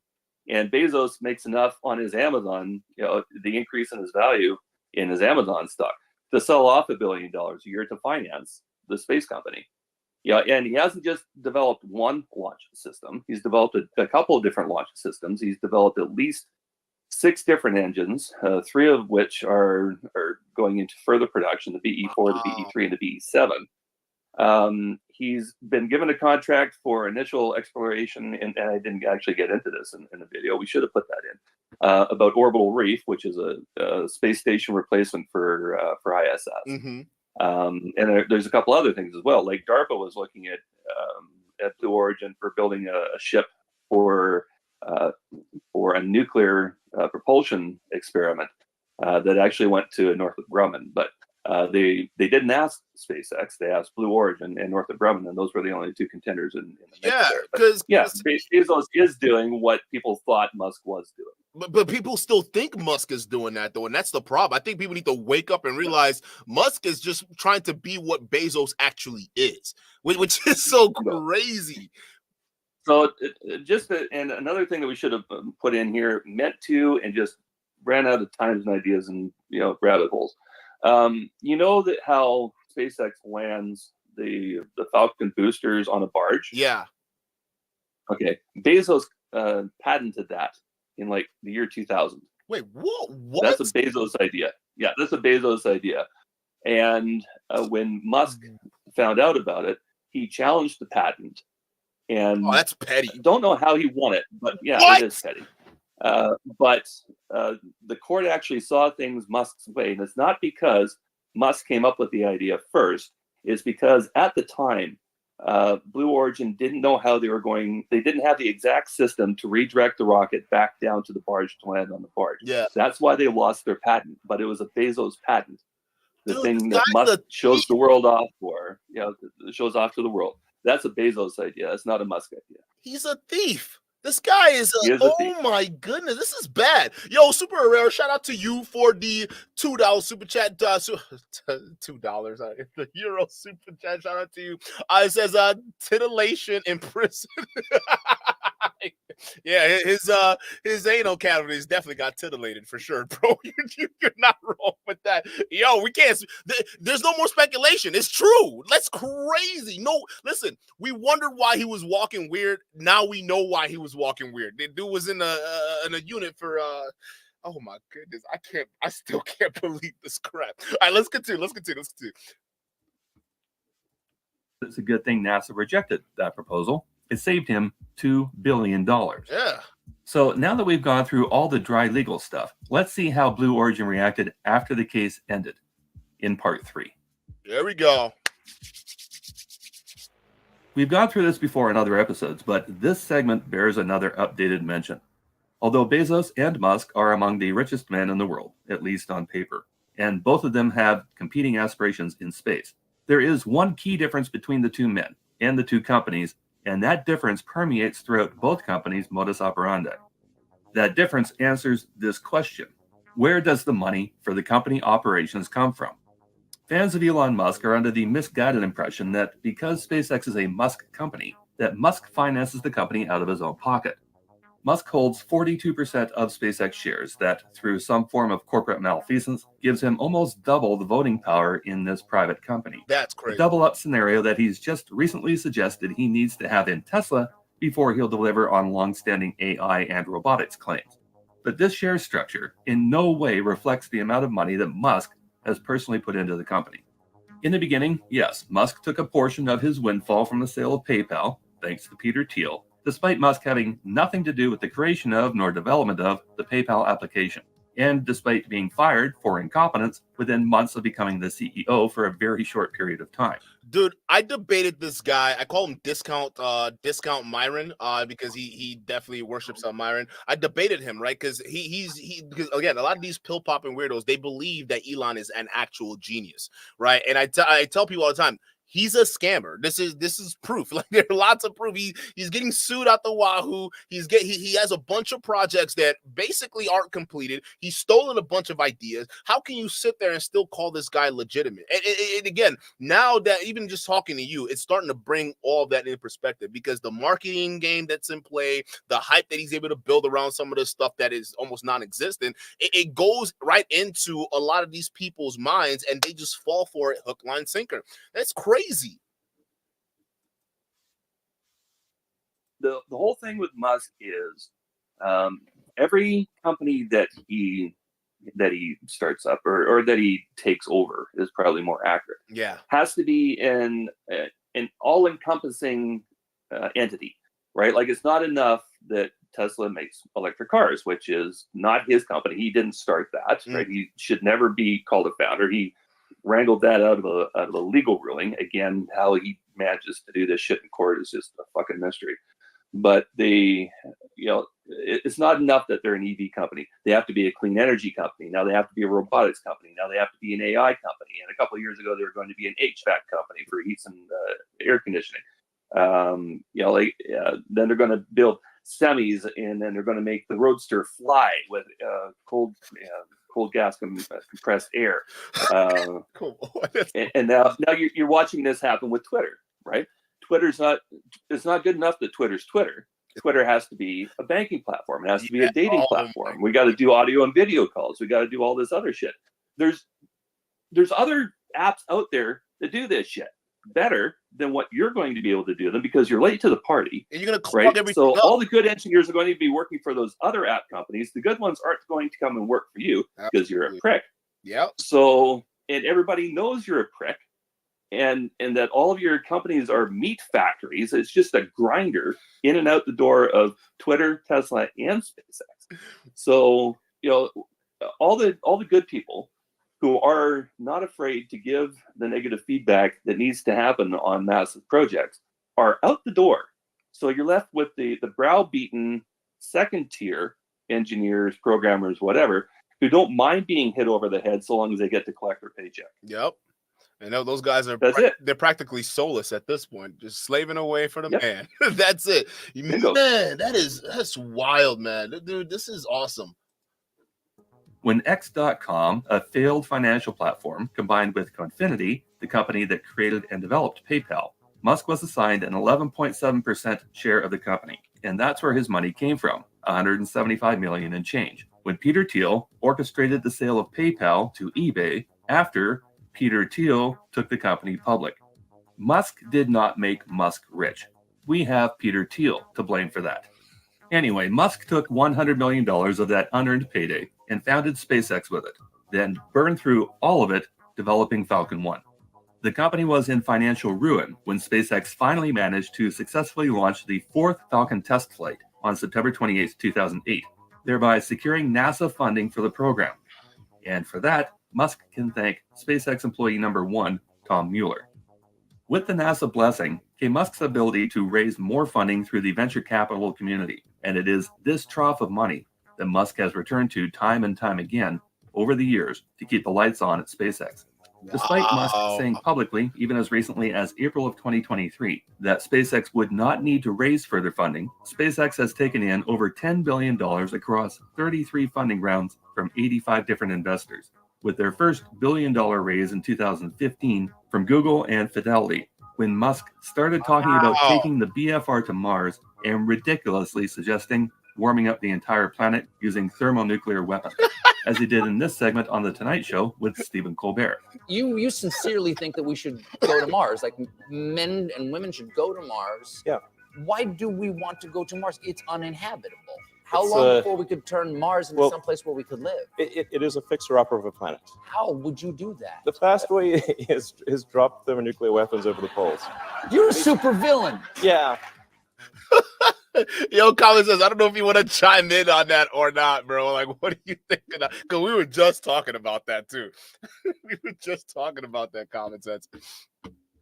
With the 10,000 nuclear bombs. Yeah, the thermal nukes on the polar. Yeah, it's just absolute insanity.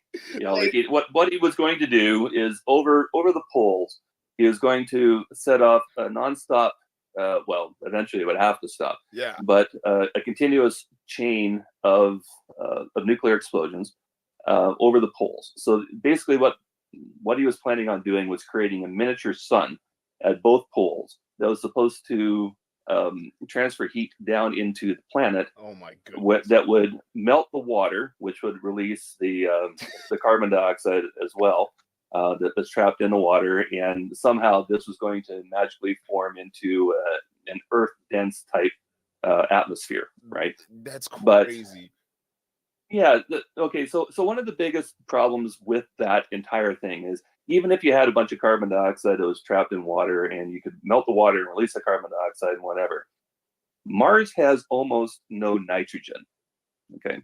So him thinking that somehow this process was going to create a breathable atmosphere that was going to grow trees, and magical waterfalls are going to start running down the side of the Olympus Mons, whatever. Plus, right?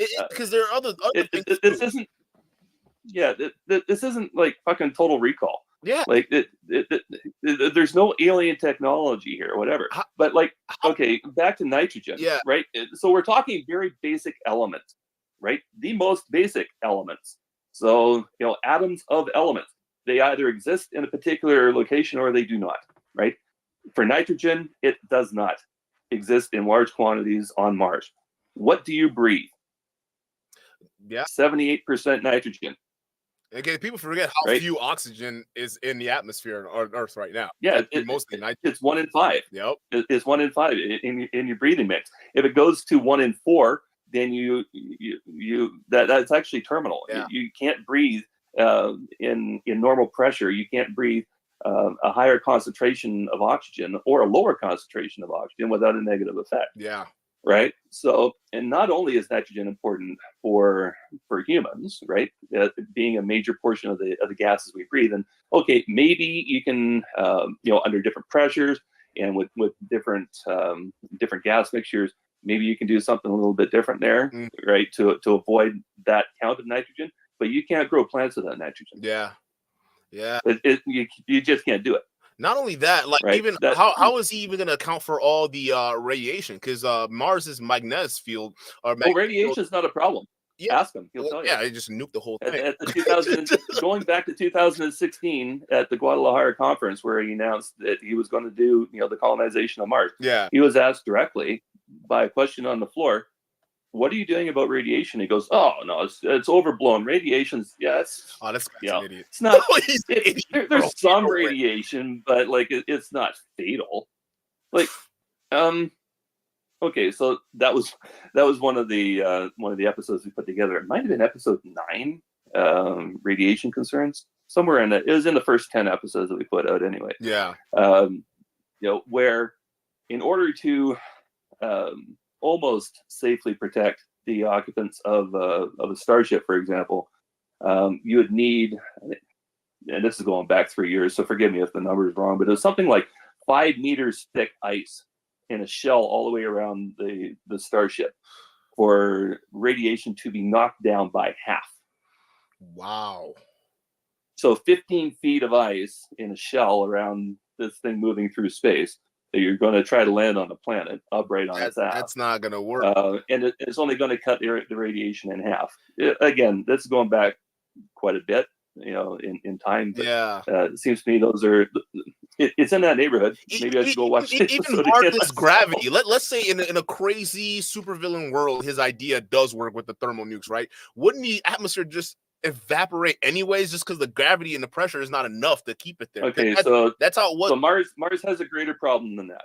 Okay. Mars has no molten core. Yes. Okay. Without a molten core, you have no magnetosphere. Without a magnetosphere, you can't hold on to an atmosphere. Yep.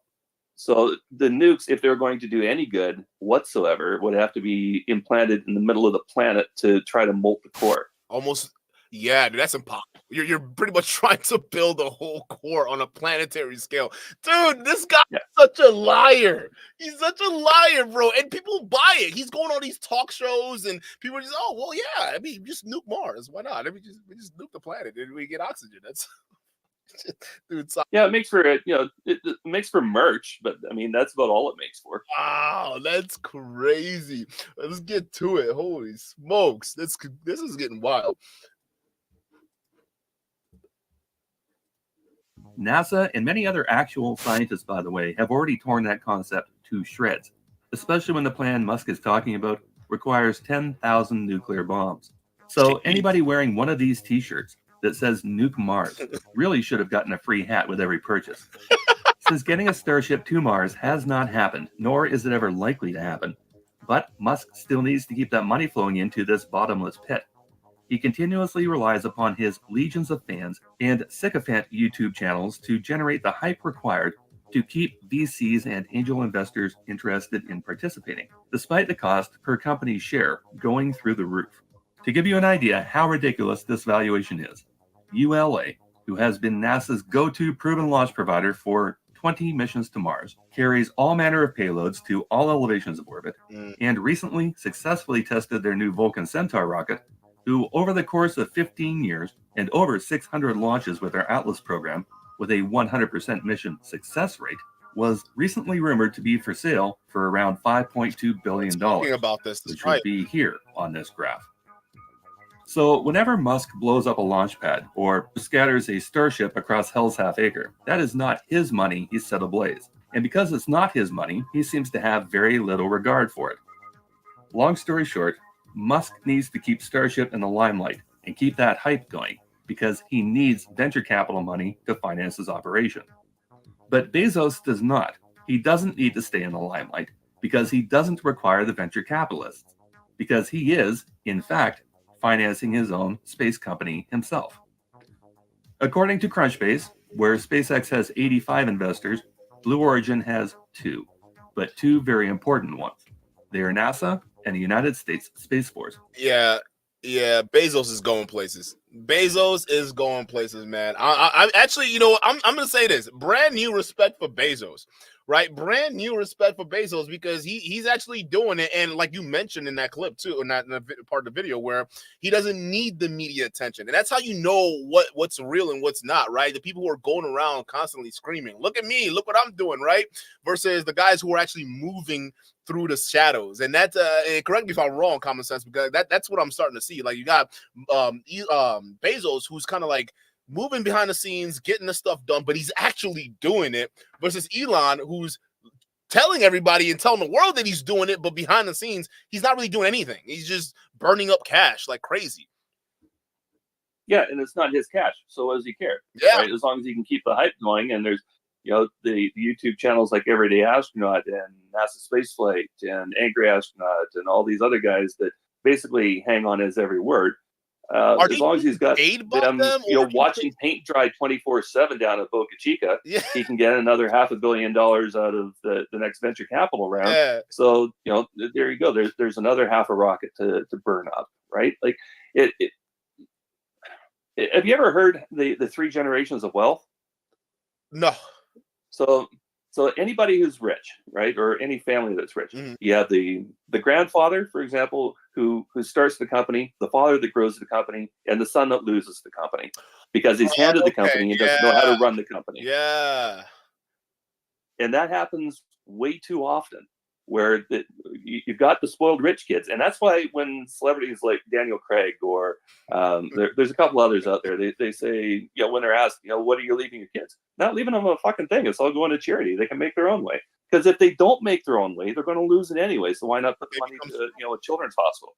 It happens all. Yeah, you're absolutely right. Now, I haven't heard that term specifically, but like, when you look at history, you look at some of these like even empires or people who ran it, right? I talk about the Roman Empire a lot on my channel a little bit. But like when you look at like some of the guys who end up building, like some of the emperors, like the ones that come before that, right, or after that, then they end up losing it because they would much rather focus on the spoils of being wealthy and being the emperor, the power that comes with it, and all that, right? So they piss off all of the work and hard work that their predecessors does, right? And you see what a lot of these kids too with the trust funds and whatnot, where these guys, they'll parents will build the company, everyone gets everything going, and then the kids just destroy everything because they're not used to working, they're not used to that hardship, or I mean not necessarily hardship, but what is that being able to be challenged and persevering through that, and actually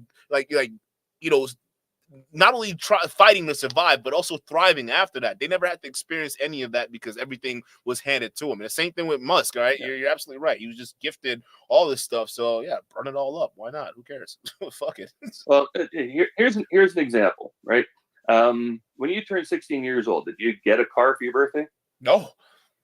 I had to buy Did you have to buy your first car? I had to buy my first car. Absolutely. Did you take care of your first car? I took care of it, but it ended up then taking care of me. It was $700, but yeah, it was bad. It was bad, but it worked. It worked.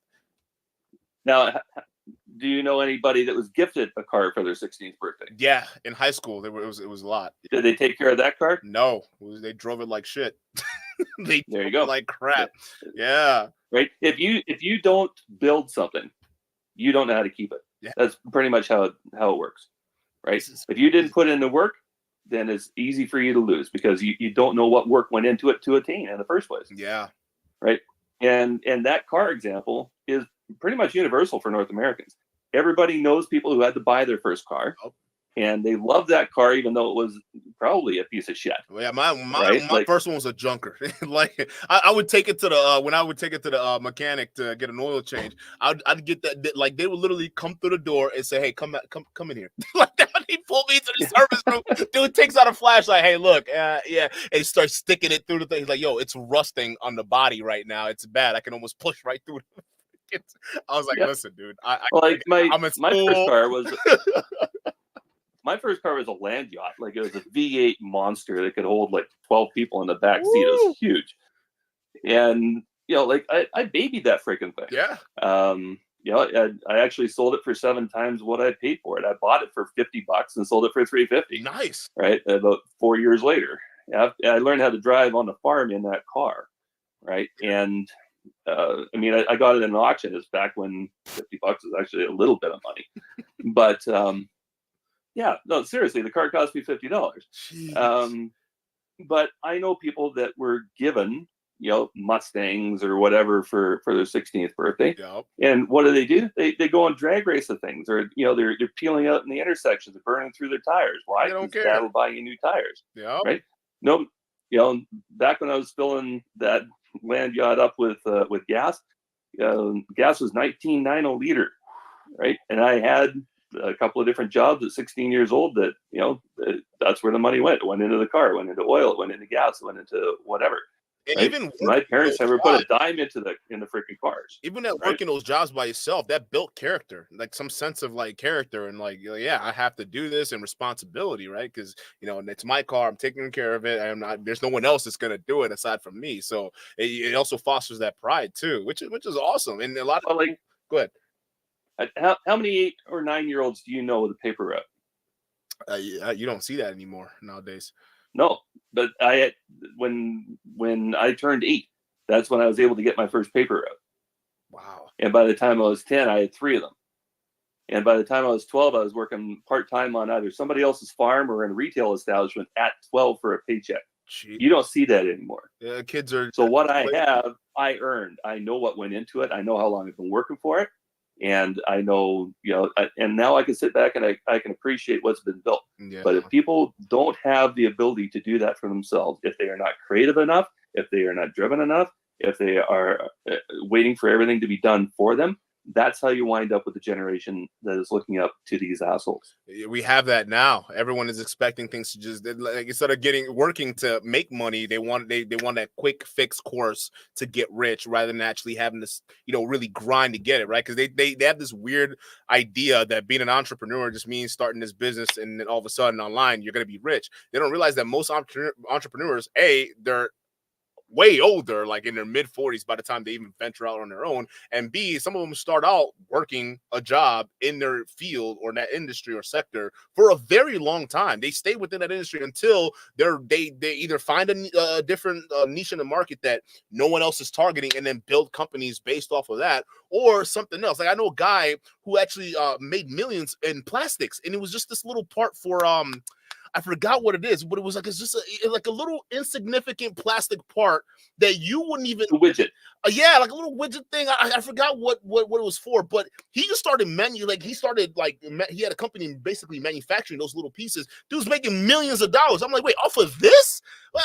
This seems so weird, but like he was able to exploit that little bit, and now he's making money off of it. So again, people don't realize that it's just you have to really work at the end of the day. It's not buying some course online or listening to some bozo tell you they have the secret sauce to be rich that's gonna get you there. You actually have to work and get a job. Like, go get a job, bro. Like, that's what it is. Yo, Super Rare, shout out to you for the 2 says, sorry, bro, but that's a super villain. Facts. Anyone that's trying to nuke a planet multiple times.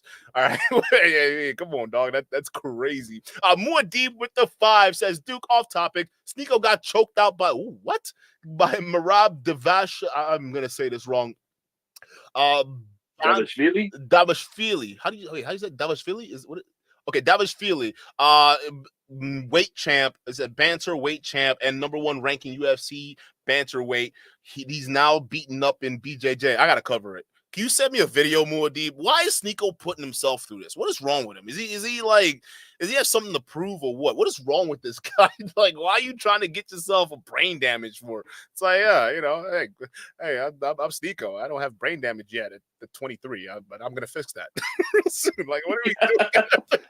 Well, there's still time. Yeah, there's still time. I got enough time to fully damage my noggin here. So let's just get in a ring with people who are way out my league and just get utterly beat up or have the oxygen choked out of my head. Like, that's crazy he's doing that. Let's get back to it. Sneeko is just a weird bunch, dude.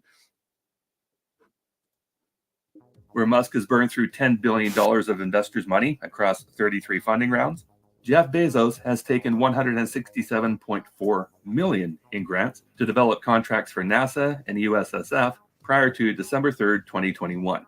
So where does the rest of the money for the Blue Origin program come from? Quite simply, it comes from Bezos' own pocket.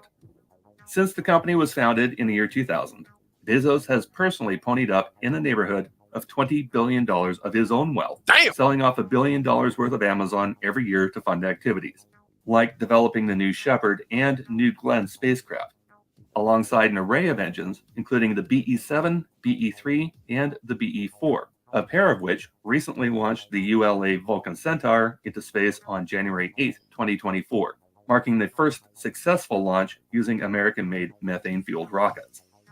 Because Bezos has not required outside funding sources, he hasn't needed to publicize every single minute detail of the vehicle or engine development. That makes sense. Which means most of what has happened at Blue Origin has been perfectly fine happening behind closed doors.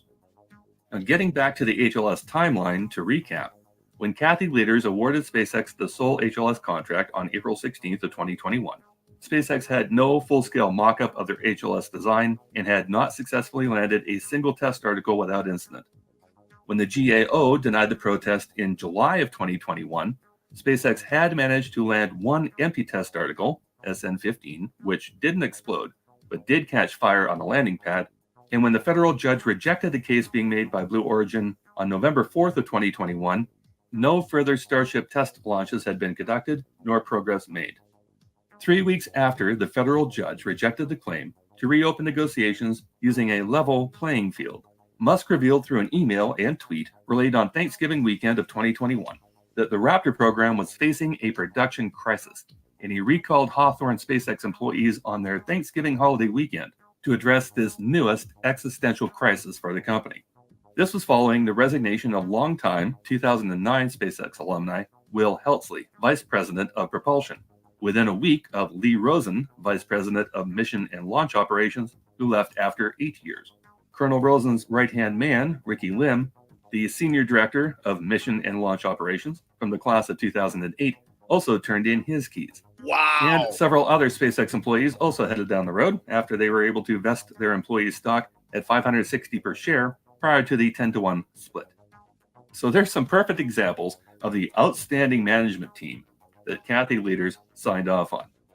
Around the same time, a group of SpaceX employees wrote a letter to Chief Operating Officer Gwynne Shotwell because they were frustrated by the constant negative press Elon Musk was bringing to their program, identifying Musk as a distraction and an embarrassment, and calling for a public separation between the company and Musk's conduct, which included sexual harassment allegations. Those allegations stemmed from Musk offering a company flight attendant a horse in return for a handjob after getting a massage from her while aboard the company jet in flight. This is what I'm talking about, chat. The people who get Me Too'd the most are these high-value simps. What have I been saying? What have I been saying? Like, literally, again, this, why am I not surprised about Elon? yo, common sense. Wait, how did this work? Like, what's going on with this here? Like, this whole... So they're on a flight. It's on a SpaceX jet, right? So on a company jet, and apparently there's a back room on his jet. He calls the stewardess in to give him a massage, which apparently is normal practice. I don't know how the hell, what happens on a private jet apparently doesn't stay on a private jet. But so he calls her in for, let's say it's an innocent massage. And then by the end of it, he's like, I'll tell you what, if you give me a hand job, I'll buy you a horse. And she's like, no, that's not going to work out so well for me. And then she reported that up the chain. And in order to be kept quiet, not Musk, but SpaceX wrote her a check for $250,000 to keep quiet. And the reason why it came out in the news is she actually did keep it quiet, but the friend that she told didn't keep it quiet. So, this could have been a whole different level of sexual harassment. It could have been criminal. This is right. It seriously could have been criminal, because that's wrong on a bunch of different levels. It's number one, it's exchanging a sexual service for money, even though the money was in the value of a horse. Yeah. But it's a boss taking advantage of a subordinate. That's the Me Too. And that's another. Yeah. That's so, Me Too. Like, this is great. I tell these guys all the time, listen, when these boys out here are spewing, women are evil, they'll report you for all this thing, they'll levy false allegations. I'm not saying that doesn't happen, right? But I usually say, like, a lot of the examples we see are of, like, these people who are in classes that Elon Musk are in, right? The Vince McMahons of the world, the Ivy Weinstein, even guys like Fresh and Fit got allegations levied against them. It's all these guys where we say, listen, you got to watch what they're doing, okay? Don't listen to this fear-monger crap. These guys, they think that because they have the money and whatnot, they have carte blanche to do whatever they want or say or request whatever they want from other people, right? You guys need to be careful, but I'm not surprised about that. That's wild to me, dude. What a scumbag. Like, you got to pay him off $250,000. I mean, it could get worse. He could be Vince McMahon. So, I mean, I guess he got off a little bit better, but damn, this is just bad, dude. This is horrible. SpaceX wrote the woman a check for $250,000 to keep quiet on the matter. Small wonder the employees wanted more distance between themselves and their scandalous CEO. But rather than taking her employee concerns into consideration, Shotwell backed Musk and fired all her employees on the spot, despite some of these employees being department heads. 9 people, all told, were fired as a result of that letter of concern, and they immediately filed legal complaints in June of 2022. On January 3rd, 2024, the National Labor Relations Board found in the employees' favor, determining their firings were illegal and requiring SpaceX to settle the charges, likely by reinstating the employees and paying back wages. Wow. Failure to settle the charges will result in a hearing on March 5th of 2024. But the day after the NLRB ruling, on January 4th of 2024, SpaceX sued the NLRB over their decision, calling it unconstitutional. What? So this matter will remain before the court. How? Just one more example of the outstanding management practices conducted at SpaceX. That was the state of the Starship HLS program going into 2022. A crisis with the Raptors, bankruptcy looming, top brass running out the door, and employees being illegally fired for speaking up on behalf of their company. Although Musk had promised his fan base that SN-15 would relaunch within days after landing and catching fire in May, SN-15 would not fly again and was ultimately scrapped. The next time a vehicle lifted off from Boca Chica, it was the infamous IFT-1 flight on April 20th of 2023, almost 2 years after SN-15. Wow. Now, during that time, what was Blue Origin up to? Well, for starters, on July 20th of 2021, in between the GAO determination and the federal court dismissal, Blue Origin launched their first manned New Shepard capsule atop its reusable booster powered by their own BE-3 engine, bringing 4 passengers to the edge of space to experience weightlessness at the apex of a 10-minute journey that crossed the Kármán line. Notably, Jeff Bezos and his brother Mark were both aboard for this inaugural manned flight, meaning Bezos trusted this machine enough to personally test it out. With his brother. Yo! Mic drop right there. This is a mic drop moment right here, dude. He actually trusted his machine enough to actually have it do a test run, like a manned test run. He said it's his brother, right? Whoa! This. Set foot in one of his ships. I've never. I mean, that'd be a death sentence. If you started up, he's run tourist missions up to the ISS. If you started up your own space company and you trusted your own machines enough to get you into space, would you or would you not be on that machine? I'd be on a machine. Yeah, actually, Absolutely. Yeah. Musk won't. What does that tell you? Because he's building crap. That's what it's telling me. My boy is not confident in his team or his whole project. If anything else, that's not. I mean, look at the ones that have been televised so far. All the explosions and debris everywhere. I mean, I wouldn't trust that with my life. Oh my goodness, are you kidding me? But it just highlights the difference, right? Bezos isn't doing all the internet talking.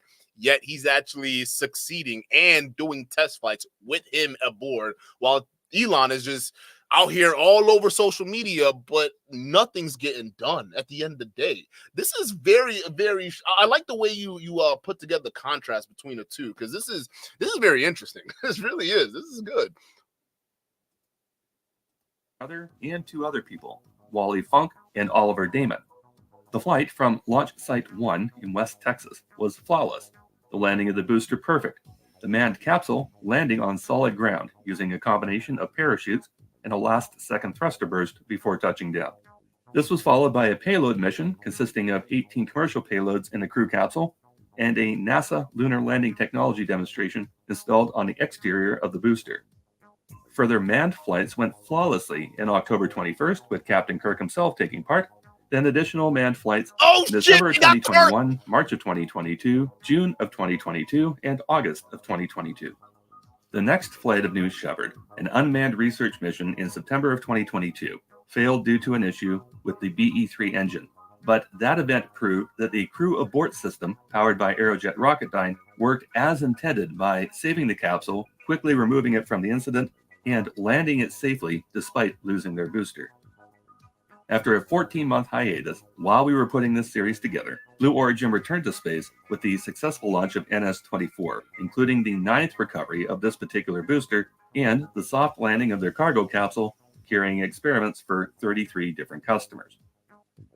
While Bezos was proving out the abilities of New Shepard, in February of 2022, Musk gave a long overdue update on Starship. Musk had been promising a release of final Starship details and internal diagrams to his fan base by the end of October of 2020. And at that time, Musk was saying SpaceX could launch their first orbital flight test by November of 2021. Of course, that never happened. The interior layouts have never been released for review. Wow. And as it turned out, Musk had very little to nothing to add in the 2022 presentation compared to the same style presentation that he did in 2019. Our episode on this event laid out how it was pretty much a point-for-point carbon copy of the 2019 presentation, with some minor details that only came out really during the Q&A. SpaceX had not even begun looking at interior designs or things like life support systems yet, despite Musk saying he planned on hijacking designers from Tesla for that purpose, in claims dating back to at least August of 2020. Musk was queried about this directly by Kevin Haymeyer from Space Eccentric. my viewers are really hungry to know anything about the interior design for crewed Starship. You have HLS, you have Deer Moon, and last we heard, maybe a year or two ago, you were looking to hire Tesla employees to design the interior for What? Starship. How's that going? We aren't focusing a lot on the interior quite yet. I mean, that will be important down the road, but our focus right now is just getting to orbit and proving out return of the booster and return of the ship. Another point that's very Wait, interesting. time out. Hold up. Wait, so you don't even have the interior? Wait, he just said it's not even a big focus of his. What? Yo. So see, a lot of people are calling what's being flown out of Boca Chica a prototype, and we take issue with that. We think it's a test article, and basically just an aerodynamics test article. Because a prototype is a machine that's fully fleshed out. The systems are thought out. They're on board, so you know that they work, and you know what they're going to weigh, and you know where they're located. Yep. Everything's balanced off in the ship, and basically it's a fully functional machine that can go out and do a mission if it had to. Yeah. Right. So it's not what they call a Pathfinder. And the Pathfinder is what is being launched now. So people confuse what's being launched, and like they can't even get the empty, hollowed out shell of a Starship into orbit.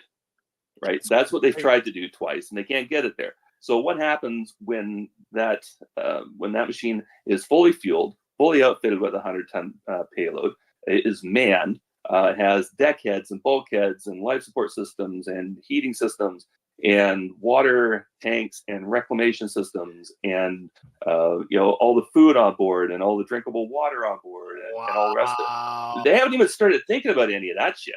They can't get the empty hull into orbit. Yo, this is bad.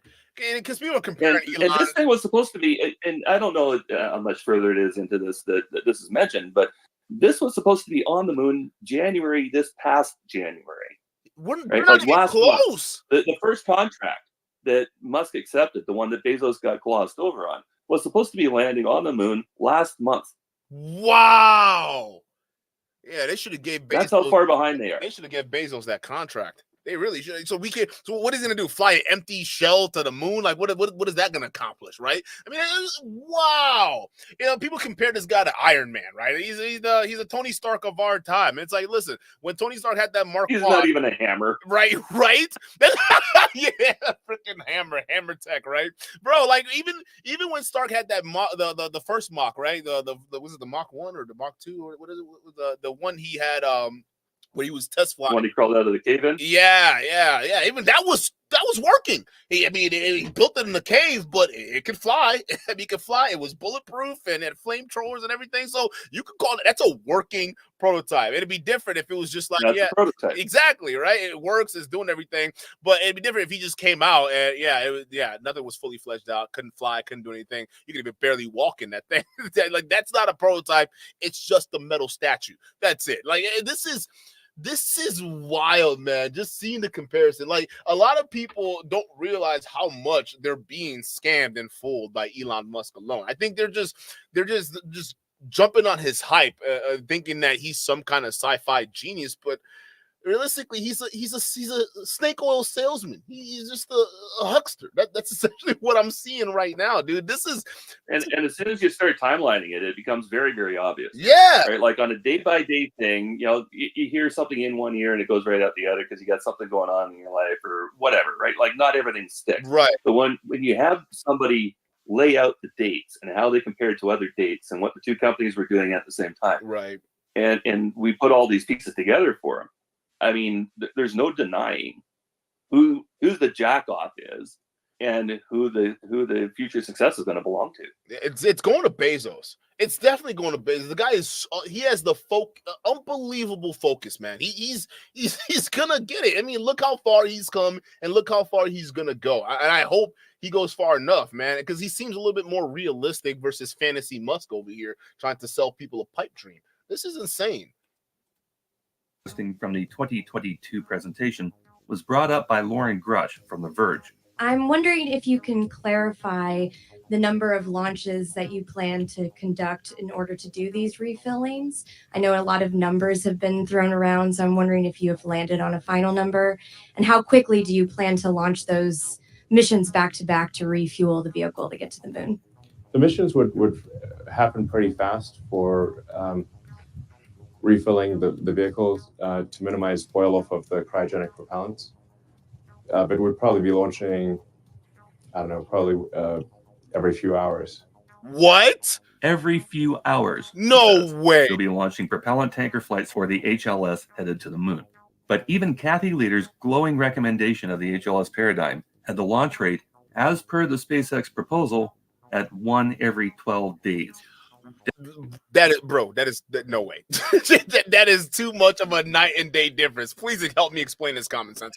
Please put some common sense into why Elon and why there's such a disparity between what Kathy's saying and what Elon is saying. She's saying no, it's not. Well, see what Kathy was saying. What Kathy was saying is what was in the SpaceX documents, right? In the original submission, and it's in the GAO, it's in the federal case. This is the cadence that was all the way through the process was 1 every 12 days. Now, one of the things that Kathy Leaders changed about this system, and one of the biggest complaints that Bezos has, but you'd have to watch episode 2 of this series to actually see all this in the legal documents. There's something called there's a pre-flight analysis, right, for every launch, or there's supposed to be one for every launch, but that pre-flight is supposed to happen 14 days in advance of every launch, right? So the vehicle goes up on the launch pad, it gets all sorted around. And then 14 days out from when it's supposed to be launched, it goes through this adjudication process where all the different safety checks are done, right? But if you're launching it every 12 days, then you're not able to do a 14-day out because there's not enough facilities for you to do that. Or even time, right? And exactly. So, like, and Boca Chica isn't licensed by the FAA to do more than 5 orbital flights per year. So when you're into 16 flights like this, it has to be over a 3-year time frame, right? Yeah. So not every 12 days. So I mean, that's just the restriction that's on them at Boca Chica. That's just facts, is the way that it is, right? You can do 5 orbitals. It doesn't matter if you do them all in a week. It doesn't matter if you do them once a month. It doesn't matter if you wait till Christmas and do all whatever, right? But you can only do 5. Yeah. So, the 16 paradigm doesn't work. So anyway, getting back to the award, leaders argued with the GAO, and the GAO did not agree with her, by the way. But in order for her to justify giving the contract to Musk, she had to eliminate 15 of 16 pre-flight checks, which meant that only one of those vehicles is going to be checked over properly, they're just going to let the other 15 go. No way, dude. This is cheating. This is crazy, it's cheating, bro. Boys, that's extreme all the other contenders right there. Yeah.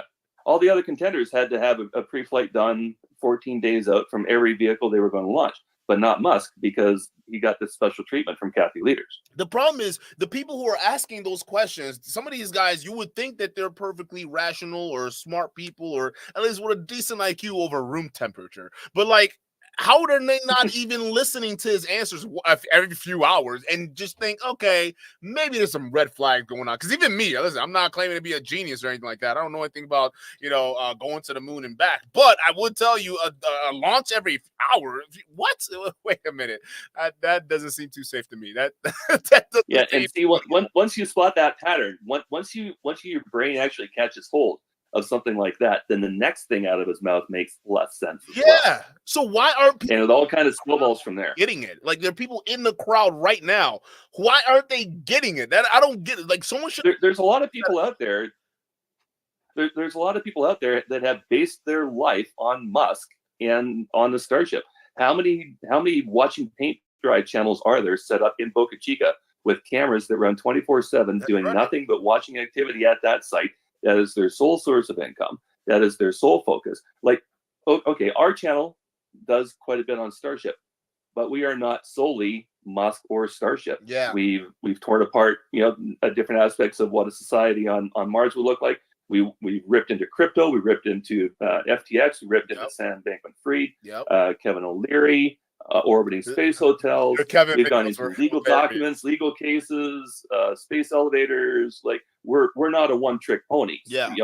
If Starship falls off of the map, there will be something stupid tomorrow that we can latch onto and do an episode on. Yep. That's fine. But these guys that are out there, like everyday astronaut who thinks he's going to the fucking moon in this thing, the NASA space flight, angry astronaut, Marcus House, I call him DJ Haggis. What the hell is his real name? Scott. DJ Haggis. Scott somebody. I can't remember his name. He's not really that memorable. But I mean, these guys, the majority of their content is based on stuff like this on Starship, right? And Musk can do no wrong, and Starship is going to be the cure-all for all space travels, and it's going to be the this and it's going to be the that. And no, like, if you go onto the NASA website right now, they actually have pages for kids in grade 5, I think it is, and it's how do we build starships, or how do we build a spaceship? And the first thing that they do when determining what they're going to build is determine the mission. What is the mission that you intend to run with this? And then from that mission, how many people do you intend to bring? Mm-hmm. What supplies are those people going to need? What scientific instruments are going to need to be on board to conduct that mission? And now let's build a ship that can do all of this. And if they can't build a ship within the confines of the volume available in a particular launch system, or things are too heavy or whatever, then they got to go back and say, okay, well, we can't carry 6 people. Can we carry 5? Yeah. Does 5 get us within the weight parameters? Does 5 get us within the minimal habitable volume of space per astronaut inside that unit? No, 5 doesn't do it. How about 4? 4 works. Okay, so basically most spaceships are built to purpose. But the idea of Starship is that this is going to be an all-encompassing everything that can do every mission under the sun, no matter what it is. Similar and to what you were saying. That right there is a red flag. That's not a cherry on top. That's a red flag. Yeah, you're absolutely right. Because you were saying this about his social media platforms and all these other things where he's not contained in just letting the app just serve a specific purpose. He wants it to be multifunctional with all these different extra crap on it that eventually just loses focus, right? Because if you don't have anything that's specific, then people are just going to be like, oh, what? Okay, this is too much. And therein lies your pattern. Yeah, you're It right. has to be all things to all customers. And that's just not the way the world works. He's building the death trap, man. This is crazy. People are supposed to ride in this thing. Demonstrating that when talking about Starship, Musk continually pulls numbers out of his thin hair. On April 20th of 2023, 23 months after the SN-15 launch and pad fire, SpaceX stacked Starship 24 atop booster number 7 and lit the fuse on what would become an ecological bombshell and vehicle disaster that laid waste to the Stage 0 facility and surrounding protected wildlife preserves, culminating in the loss of the vehicle only minutes into the launch. Wow. The disaster in the air and on the ground sparked a major investigation that will last for months, involving the FAA, the U.S. Fish and Wildlife Service, and the state of Texas. This disaster also prompted a collaboration of local and environmental groups to file suit in federal court against the FAA and SpaceX, which, unless we missed an announcement somewhere, that legal action is still in motion. But in our opinion, the most notable outcome of this event was this. By May 19th, 2023, 1 month after Starship IFT-1 failed miserably at its attempt to get to orbit, NASA had figured out a way to bankroll a second lunar landing system for Artemis 5. And guess who they called? They went right back to Blue Origin's team, which now included Lockheed Martin, Draper, Boeing, Astrobotic, and Honeybee Robotics. Wow. Blue Origin's national team was awarded a $3.4 billion contract to double up on a SpaceX HLS program. And although their overall design from their previous concept underwent a complete do-over, once again, Blue Origin already has a full-scale mock-up delivered to NASA for review, comments, and suggestions, delivered in October of 2023. According to current timetables, the Artemis 5 craft would be headed to the moon no earlier than 2029. And the launch vehicle of choice now is the Blue Origin New Glenn rocket. Coincidentally, a New Glenn first stage was recently spotted outside the Blue Origin hangar at Cape Canaveral, with no big fanfare or need for public announcements. The image was captured by a drone over Cape Canaveral that was not expecting to see the vehicle being transported. And that's another thing worth noting about Blue Origin. They are developing their vehicles at a proper, established space facility in Florida, without having to destroy nature preserves and state parks. Another example of the Blue Origin team going about their work as normal, and obviously making progress towards their goals. For over 2 years now, we have referred to this competition between SpaceX and Blue Origin as a modern-day version of the tortoise and the hare. The hare, Musk, being the loud, braggadocious, conceited competitor who feels the need to belittle his competition. Case in point is when Musk was referring to the Blue Origin lander in terms of sexual frustration, as a junior in high school might do.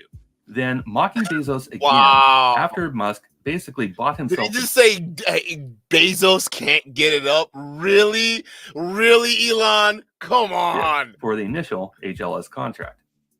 Musk has been relying on an iterative development program to drive what was advertised as a quicker form of rocket development, while effectively turning Boca Chica, Texas into a pockmarked wasteland. Jeez. That process is on constant display on YouTube 24/7, thanks to channels like NASA Spaceflight, who speculate on every form of activity at both the manufacturing hub and the launch pad site.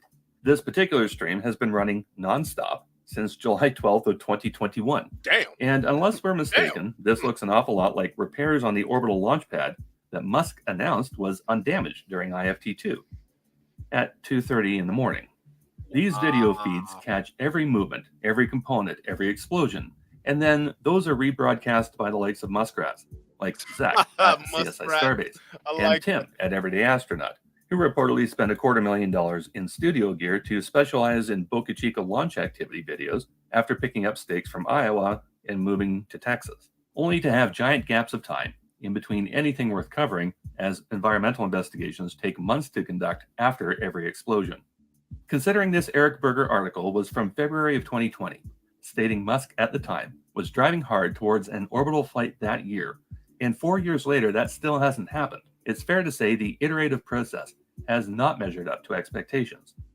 Blue Origin's tortoise, on the other hand, is not interested in showing their machines off to the world until they've been engineered properly and are ready to go. And the motto at Blue Origin supports the slow and steady wins the race morality. Their motto is gradatum ferociter, step by step, ferociously, as seen here in the ribbon at the foot of the Blue Origin coat of arms. That's how it's supposed to be. I'm liking. Notice anything else about that image that's interesting? These two characters here, those are tortoises. Funny story. We were pretty shocked to find this article and this image from 2016 during our web search, and even more surprised that the reason why they're in the coat of arms is due to the tortoise and the hare fable, crossed with a sniper's credo that slow is smooth and smooth is fast. Up until a couple of days ago, we had never seen that crest, so coming across that was good for a laugh. Anyhow, that mentality is reflected in the stats for New Shepard. In 24 launches of that vehicle between October 19th of 2012 and December 2023, there were only 2 launches that had issues. In 2015, NS-1 had a successful launch, and the capsule reached its elevation, but the booster crashed on landing. And the other issue we covered already, the failure of the booster and activation of the emergency abort system in 2022. That failure has since been tracked down to the nozzle of the BE-3 engine overheating. The other 22 missions went off exactly as expected. So the expectation at Blue Origin for each launch is to have a successful mission. None of this icing on the cake crap for clearing the tower. At Blue Origin, success is the expectation, compared to Musk's mentality of success maybe, excitement guaranteed. A motto that has to make aerospace engineers cringe every time they hear it. It certainly leaves us wondering why Musk has been allowed to go on with this program as long as he has to date, without any apparent adult supervision. Now, as it turns out, Blue Origin, the tortoise, is set to upstage Musk, the hare, in a big way in 2024, by being the first of the 2 companies to deliver a satellite payload to Mars, with a contract they swiped right from underneath Musk's nose. NASA's mission, anagram ESCAPADE, for Escape and Plasma Acceleration and Dynamics Explorers, announced in March of 2020 that SpaceX would be launching the two Escapade craft and the Psyche probe on the same Falcon Heavy launch in 2024. However, it was determined that Falcon Heavy would not have been up to performing both tasks on the same launch. So Escapade was pulled from the manifest, and Psyche launched earlier on October 12th of 2023 instead, leaving Escapade without a ride. And on February 9th of 2023, NASA announced their intention to award the Escapade mission to Blue Origin, giving the New Glenn rocket a Mars delivery mission on its maiden flight. Because Escapade is a Mars mission with an 11-month delivery time, rather than the home and transfer orbit timing for craft taking 6 to 9 months, which for 2024 lasts from October 17th to about November 2nd, Blue Origin is provisionally looking at having this launch set to go for a window between August 6th and 15th. Funnily enough, NASA re-released that information a couple days after the disastrous outing from Starship IFT-2, which we dissected in detail shortly after both Starship and Super Heavy exploded several minutes apart after their early morning launch on November 18th of 2023, resulting in yet another FAA investigation, which is still underway as of the date of this release in February of 2024. So the current state of the two HLS programs can be summed up like this. Musk's Starship to date, after almost a decade of development and 2 failed attempts to reach orbit in April and November of 2023, has not proven the safety of their system, despite originally being required to deliver an HLS lander and launch system to NASA by 2025. Before that, they need to conduct a demo mission. Before that, they have to figure out how to conduct on-orbit refilling because the Starship cannot get to the moon without having those logistics in place. To do that, they still need to produce a Starship tanker design and a propellant depot design. SpaceX still has no full-scale mock-up of the HLS lander they plan on using, and according to Musk from the Starship Update 2022, they hadn't even started looking at the interior design or life support systems for that craft. That's correct. In between FAA investigations, they continue to fly test articles that don't actually mimic the HLS lander, and to date, they still haven't attempted to recover a single Super Heavy booster with the chopsticks, even before those craft blew up over the Gulf of Mexico. There is no plan to recover them with the tower, and that technology would appear to be key. In the meantime, there's another contract Musk has fallen well short of, and that's the Dear Moon private mission financed by on-again, off-again billionaire Yusaku Maezawa. First announced in February 2017 as a 2-person flight in a Crew Dragon 2 capsule, then reimagined and announced in September of 2018 using a BFR. That mission was supposed to go around the moon with a crew of 9 accompanying the billionaire in 2023. And of course, that didn't happen, and it's been pushed off indefinitely past 2024. In our opinion, Maezawa should either demand a refund or accept that his money is gone. But we all know this is never happening. Bro, save your life right now. Just don't do it. Don't go, dog. You're gonna die. He's not ready for this trip. And that inevitable cancellation will probably hit Tim Dodd the hardest, as one of the longest-standing Musk disciples, who built his entire persona and YouTube following on Starship. So remember how we said before that Musk needs to keep generating hype around Starship using his sycophants and fanboys? This is a perfect example of a Musk hype machine that generated huge public interest in what he's doing and built up the genius mythos that Musk thrives on. Yet when these same projects fail to come to fruition, they all die quiet deaths, and nobody ever calls Musk out on it. Musk has been promising the Starship BFR ITS MCT since 2015. He's been promoting it since 2016 as a Mars colonization vehicle. But after a decade of development and promises, this vehicle has not reached orbit. In comparison, the first test tank for New Glenn was created in 2021, about 2 years ago, and the methane-powered BE-4 rocket engine went through enough testing at ULA and NASA to be mounted to their Vulcan Centaur launch from January 2024. That proven engine is now set to go into mass production. So given their recent rate of progress, there is no reason to think that Blue Origin will have any issues meeting their target date. The New Glenn rocket with reusable booster that Blue Origin and NASA plan on using for the mission will be launching in August 2024 on that mission to Mars, giving Blue Origin 5 years to work out any issues that present on that launch before being called upon for Artemis 5.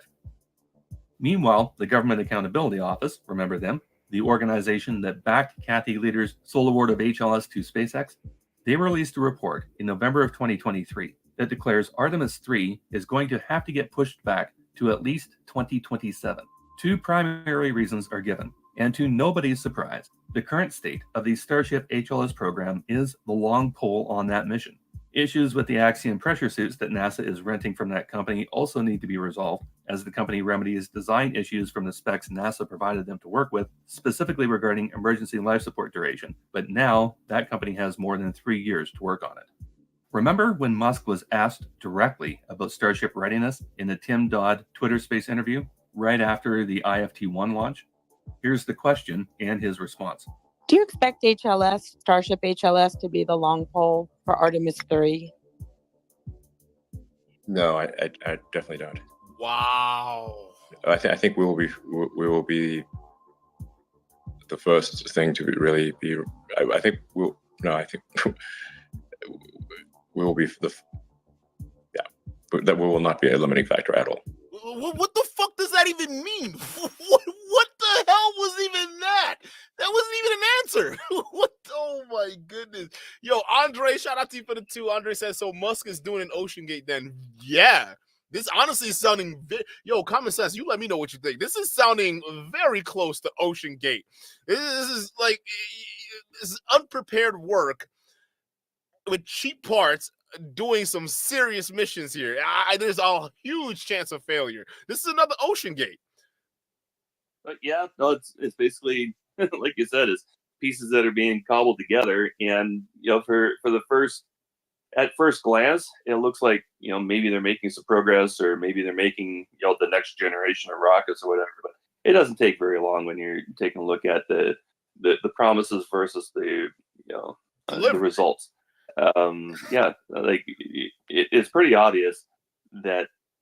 Okay, so one of the very first things that we clued in on for our first episode was Musk saying that this thing was going to carry 100 people to Mars.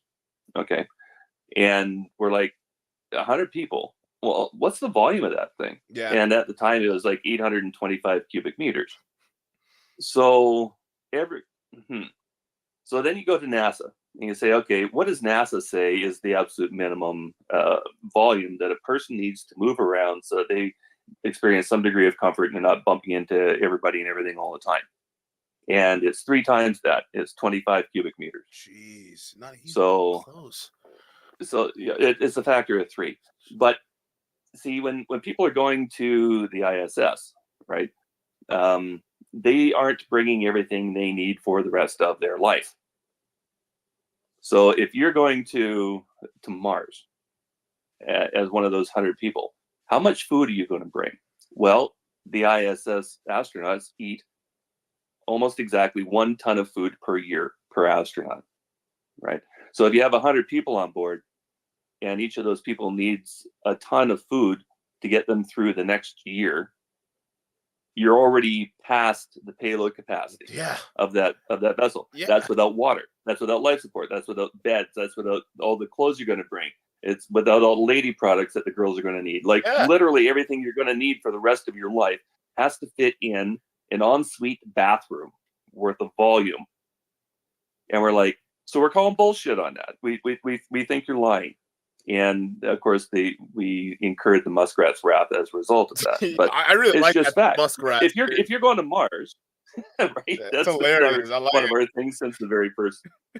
If you're going to Mars, how much water are you bringing to last you for the rest of your life?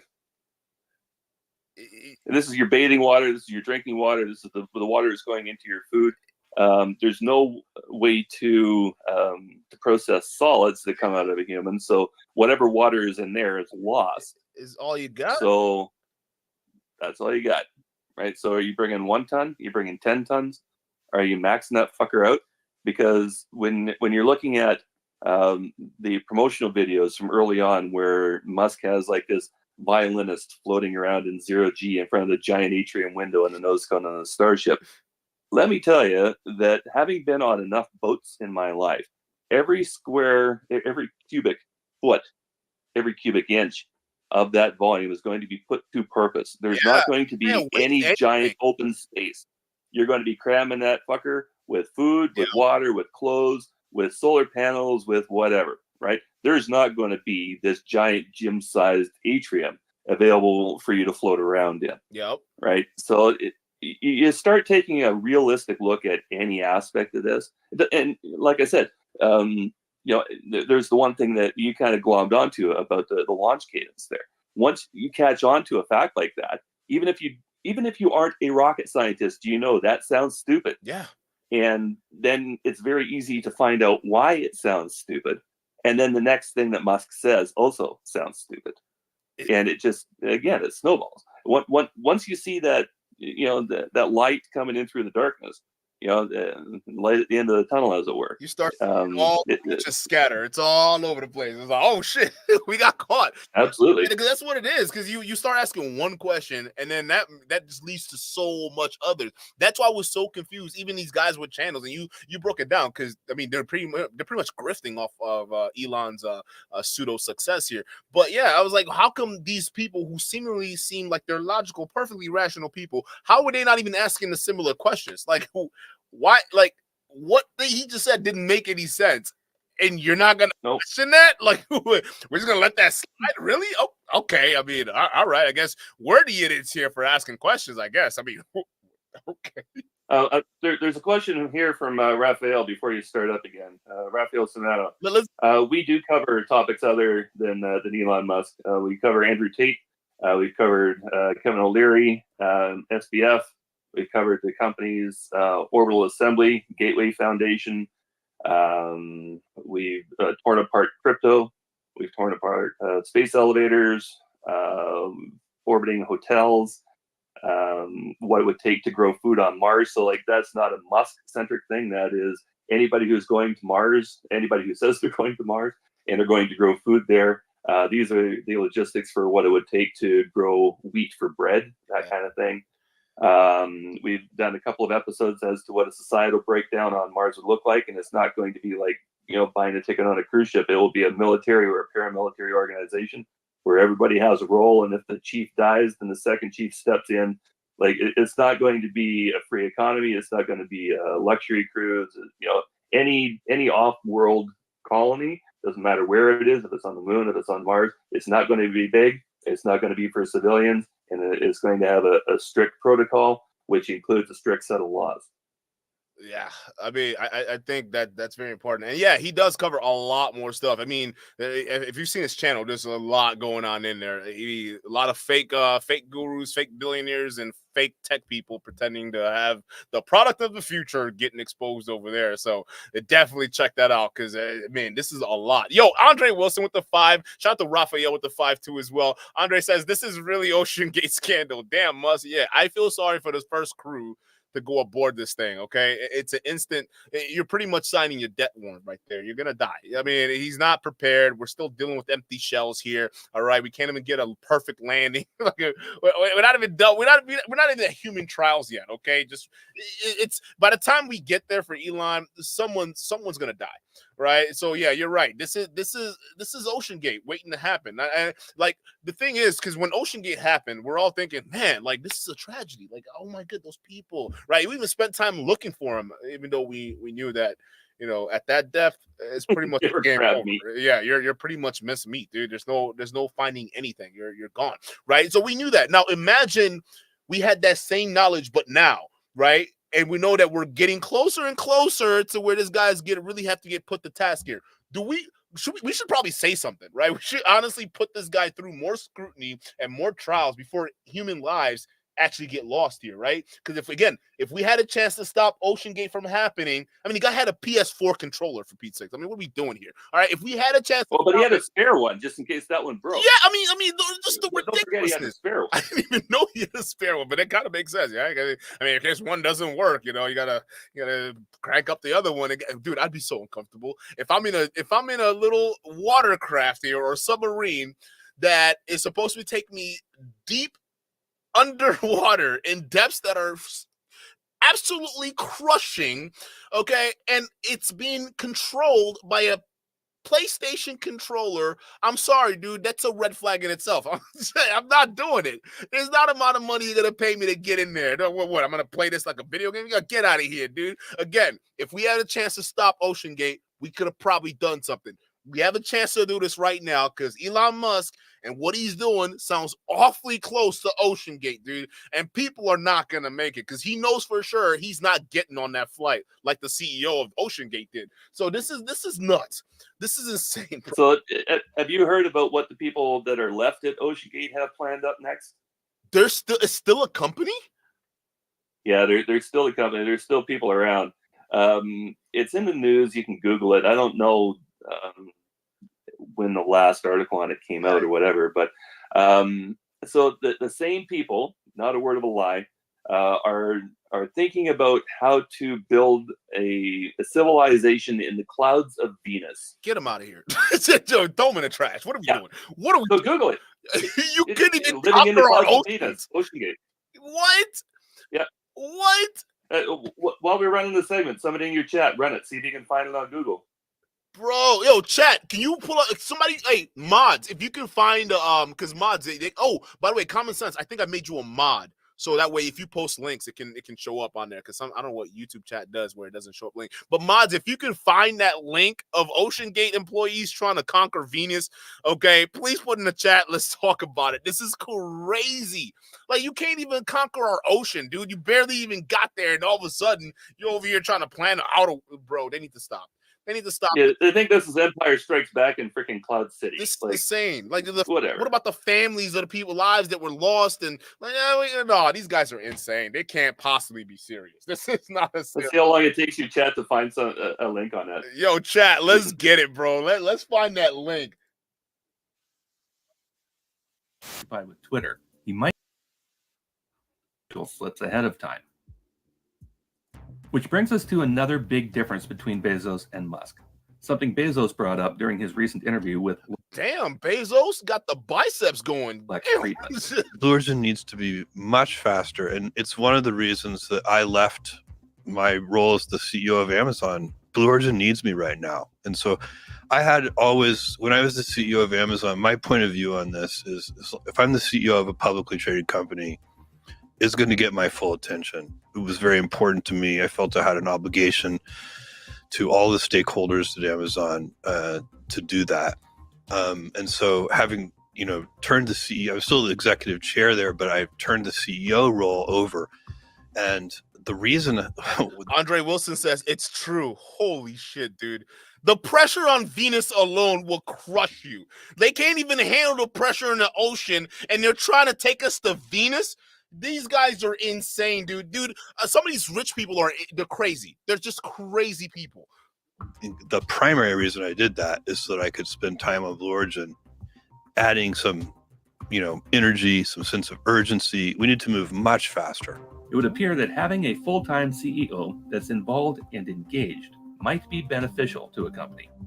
But going back now to the GAO report, not only did the GAO gut any hopes of having a lunar mission in 2025, another report put out by NASA advisors recognizes that Musk was lying in his assessment that Starship would only require 4 to 8 launches to get the ship refilled in orbit for the trip to the moon.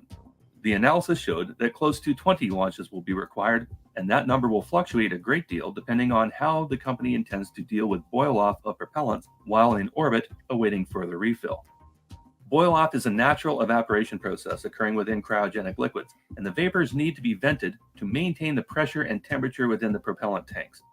Direct sun hitting the side of a tanker in orbit would only accelerate this process on a tank that is not properly insulated, but insulation can only slow that process down. And the longer the ship is parked, the more propellant will be lost to boil-off. Facts. These findings were right in line with the frame that Bezos submitted as evidence in his protest against the award to SpaceX. Muskrats were up in arms about this frame, saying Bezos was just making this up to create fear and doubt in the Starship system, not realizing, of course, that this information was taken directly from the GAO's own filings, which were based directly from the SpaceX submission. And now there's no doubt remaining that this is the paradigm NASA has to deal with when using Starship for an HLS mission. As Bezos properly claimed on this frame, this architecture is immensely complex and high risk. Now, finally, the experts at NASA agree with him, which should make the panel at the GAO feel a little foolish for standing by the Kathy Leader's assessment of the Starship HLS program. Speaking of Kathy Leaders, let's wrap up her story. As it turns out, After leaders rushed through and signed off on the Starship HLS award, before Bill Nelson could take the helm at NASA in May of 2021, and doled out billions of dollars to SpaceX, even though, as the GAO reports, the company has made limited progress towards its goals. Leaders retired from her $250,000 a year salary at NASA in March of 2023, 3 weeks before the 420 Starship IFT-1 disaster.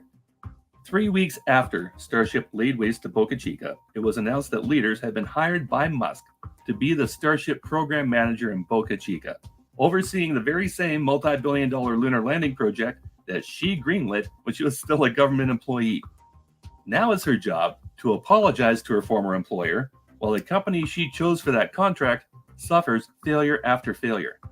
After IFT-2 blew up twice, guess who had to stand in front of the press at the Brownsville Apology Tour, trying to spin that double disaster as a data-gathering success?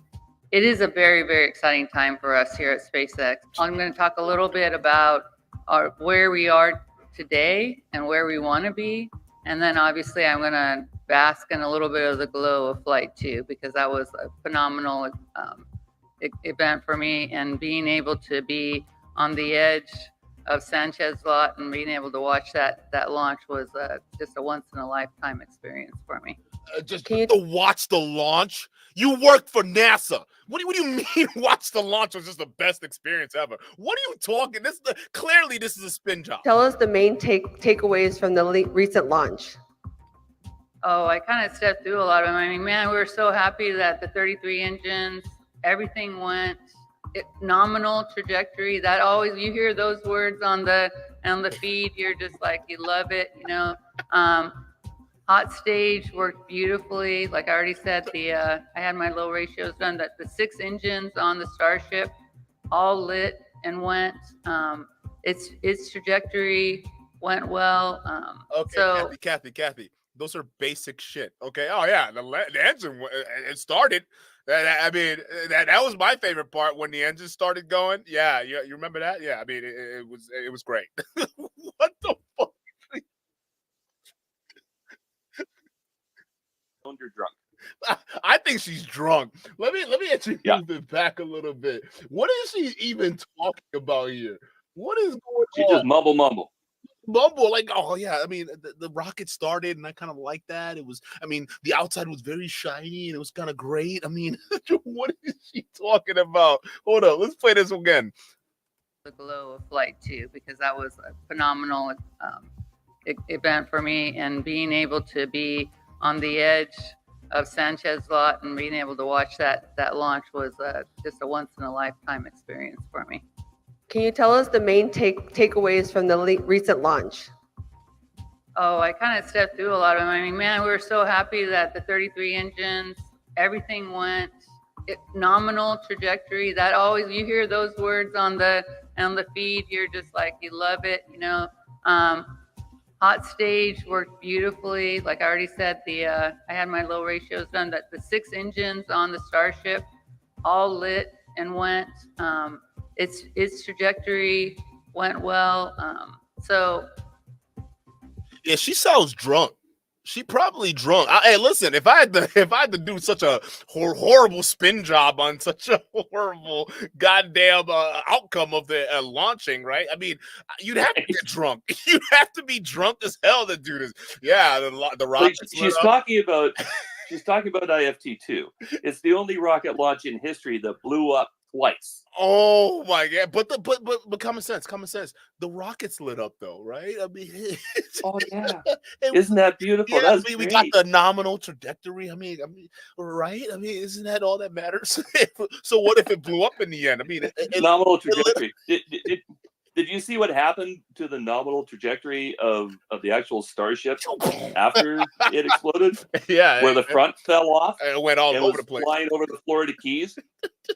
They've got it on a tracking telescope, right? This guy in the Keys is watching this thing. Oh my God. Like tumble through the sky above his house, right? That's headed out to the Atlantic. I forget exactly. I think it hit somewhere in the Bahamas or something like that. But anyway, yeah. So he's like, "Is that the front?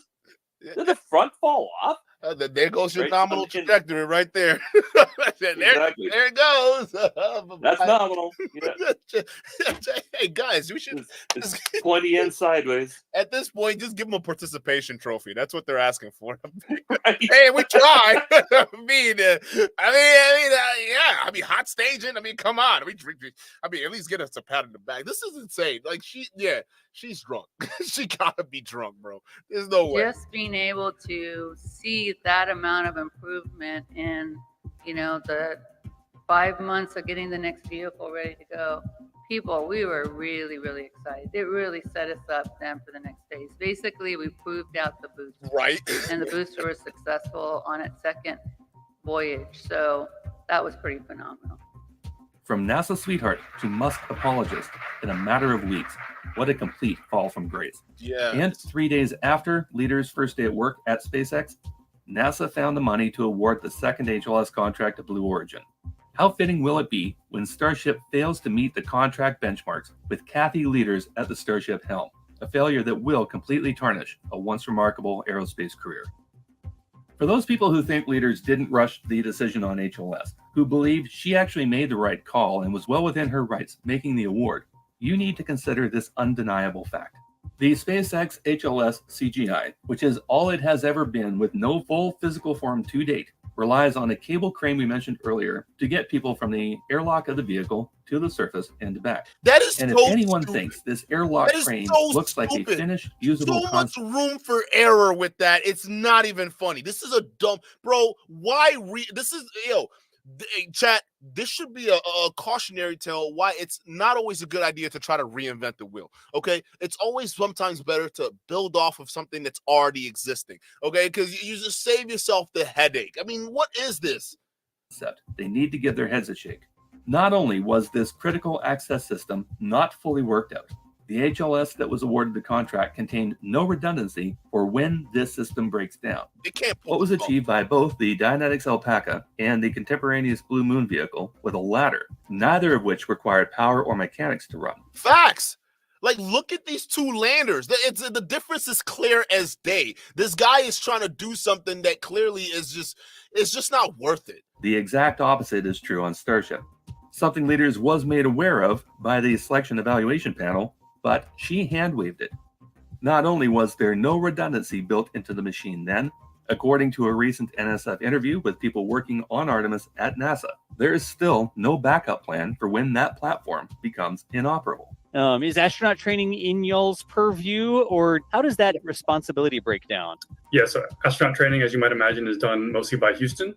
That's where the astronauts are. They have a ton of facilities down there. So here's a great picture of learning how we're going to get to and from the surface using this elevator, which as the surface lead is a fascinating and also very, it's a very complicated system. Well, not complicated, it has to work.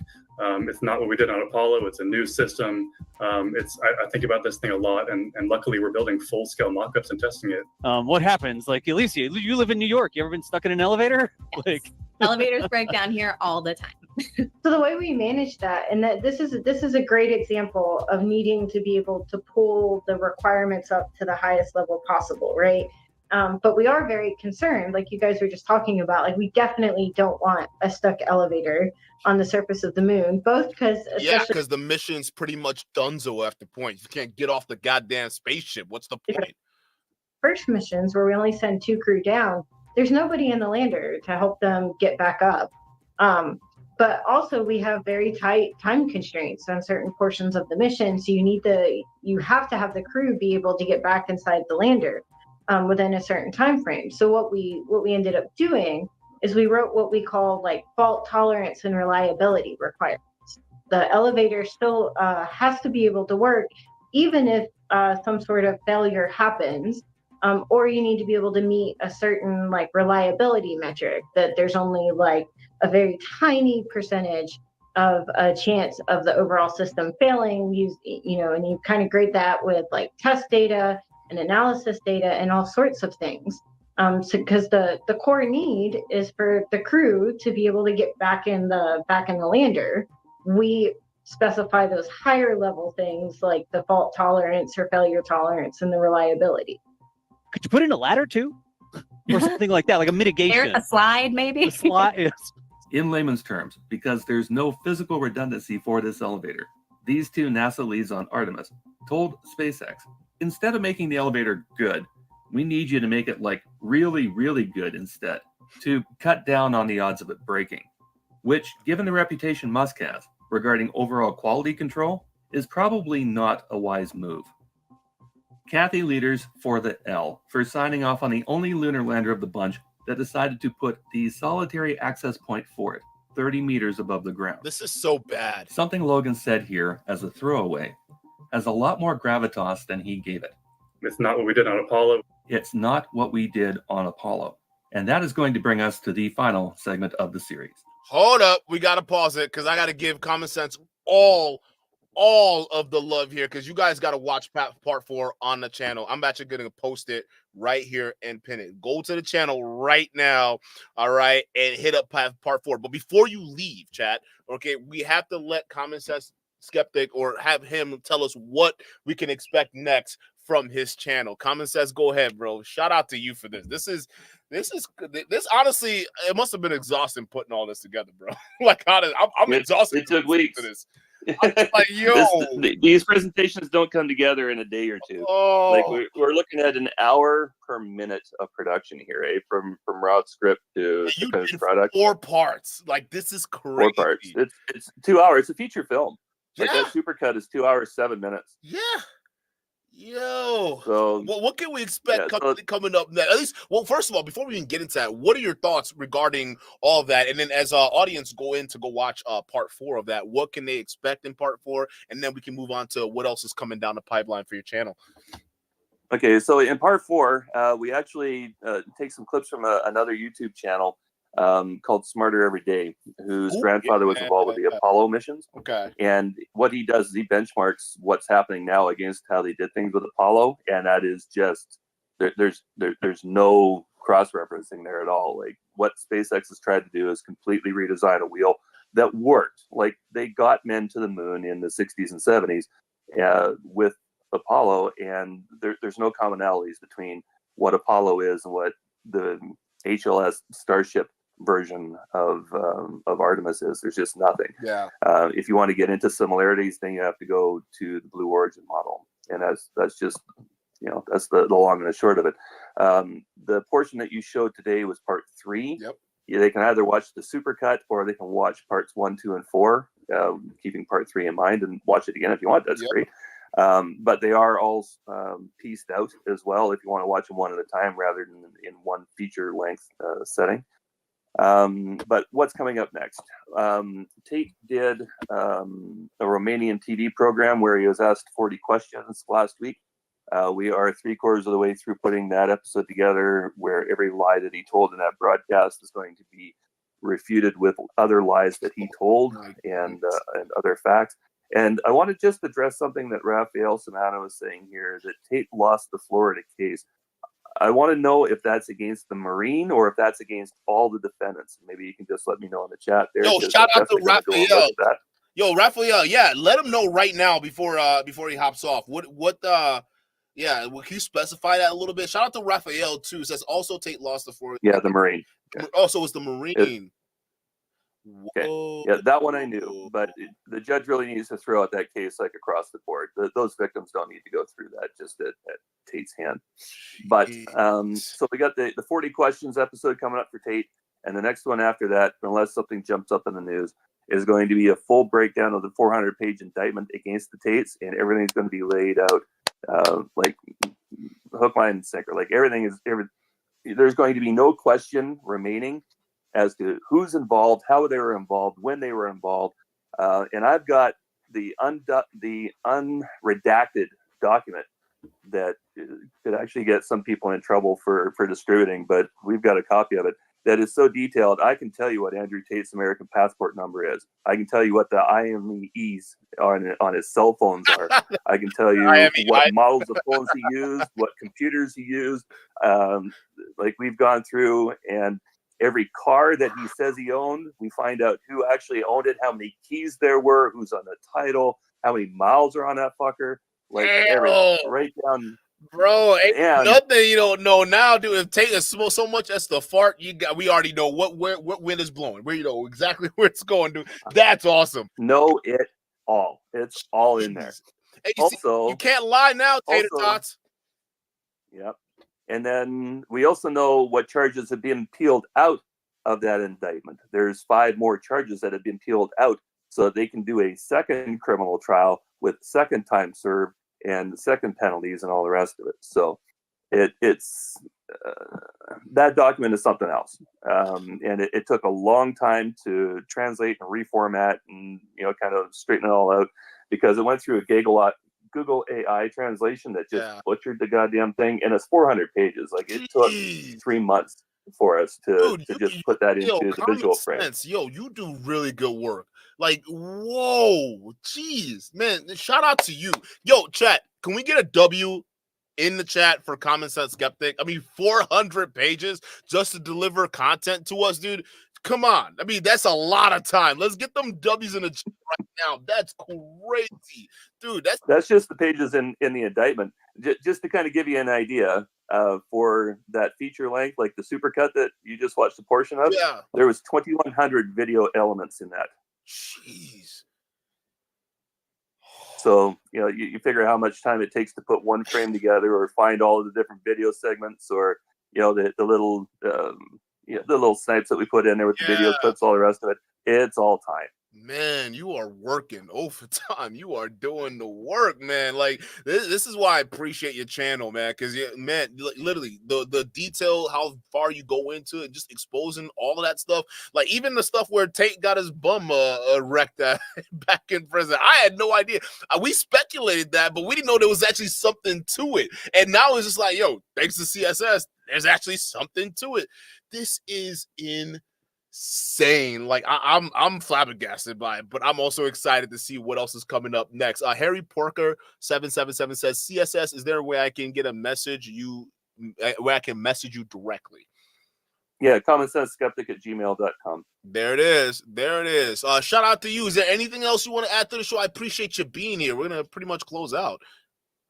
No, it's been great being on with you here and having a conversation and seeing the response to what we're putting together. Because at the end of the day, these aren't supposed to be throwaway episodes. They're supposed to be almost historical documents. Yeah. And there are court cases that have relied on material we've put together. Lawyers that have got in touch with us, like when Musk was going through the Solar City trial, the plaintiff's lawyers were in touch with me personally, asking what else I knew, what else the team could dig up to help them in their case while the case was still active. Oh, my man is professional here. This is what I'm talking about. Yes.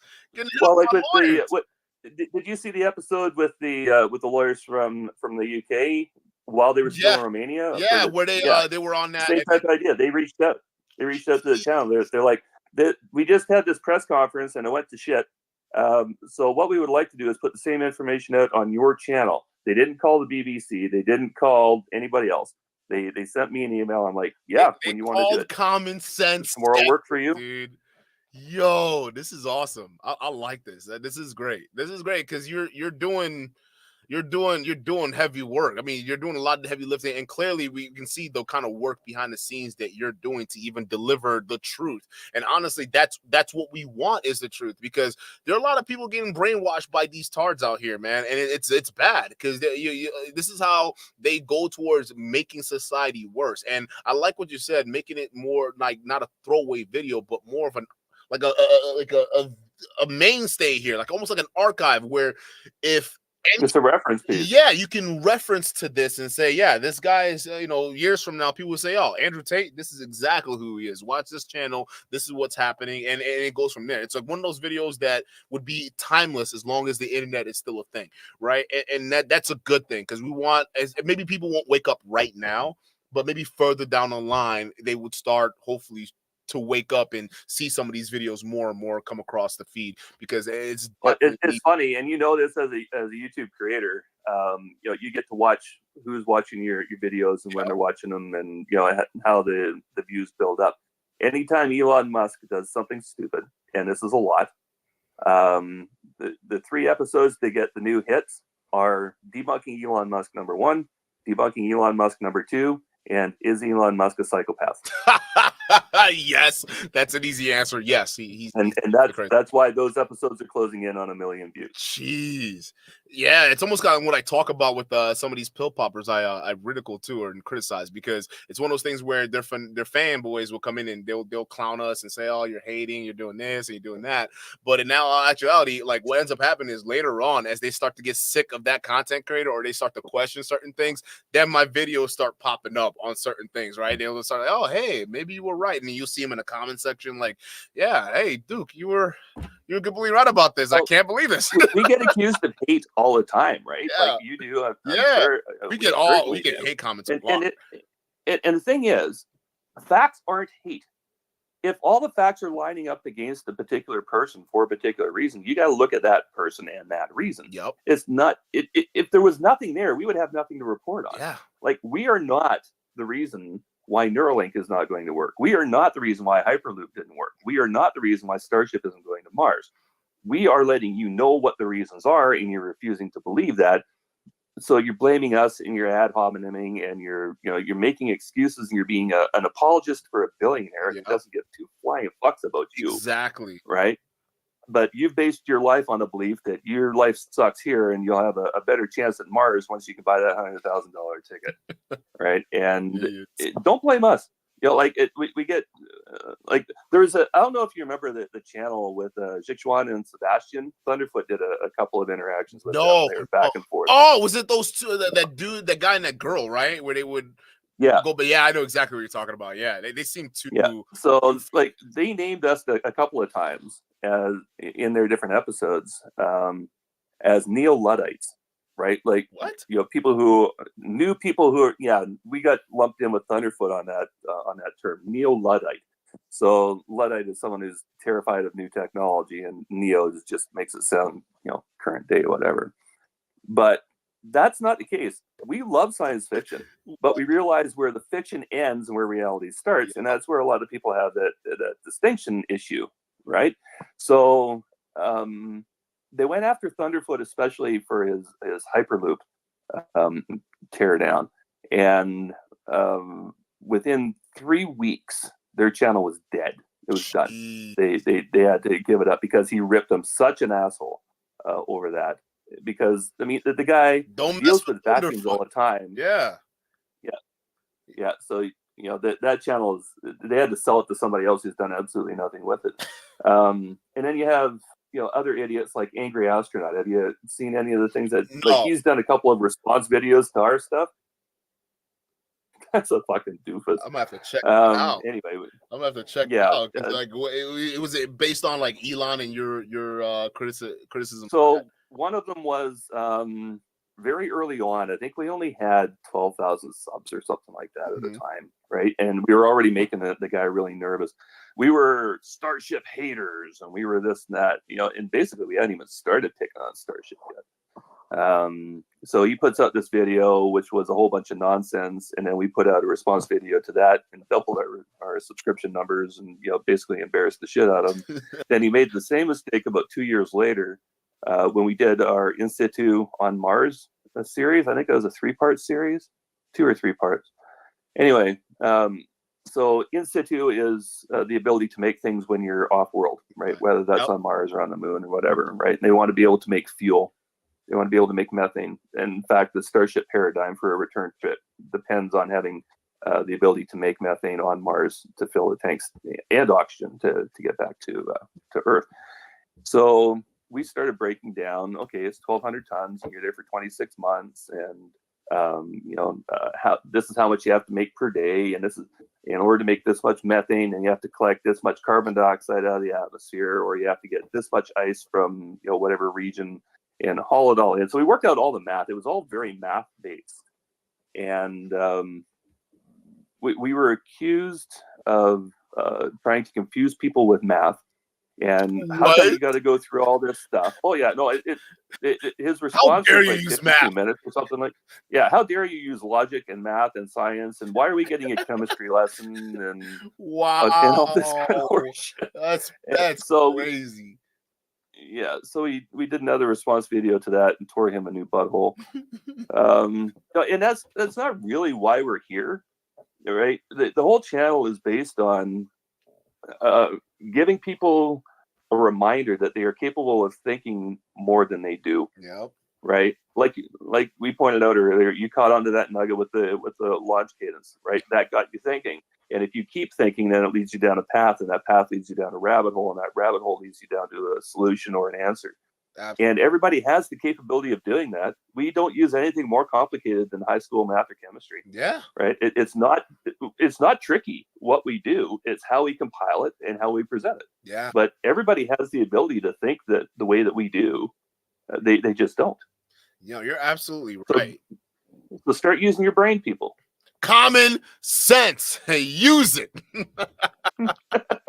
Yo, let's make common sense common again. Yes, make common sense common again. Like, no, seriously, we need that as on a t-shirt or something, dude. Like, seriously, because it ain't that common anymore. It's honestly sad the way society is going.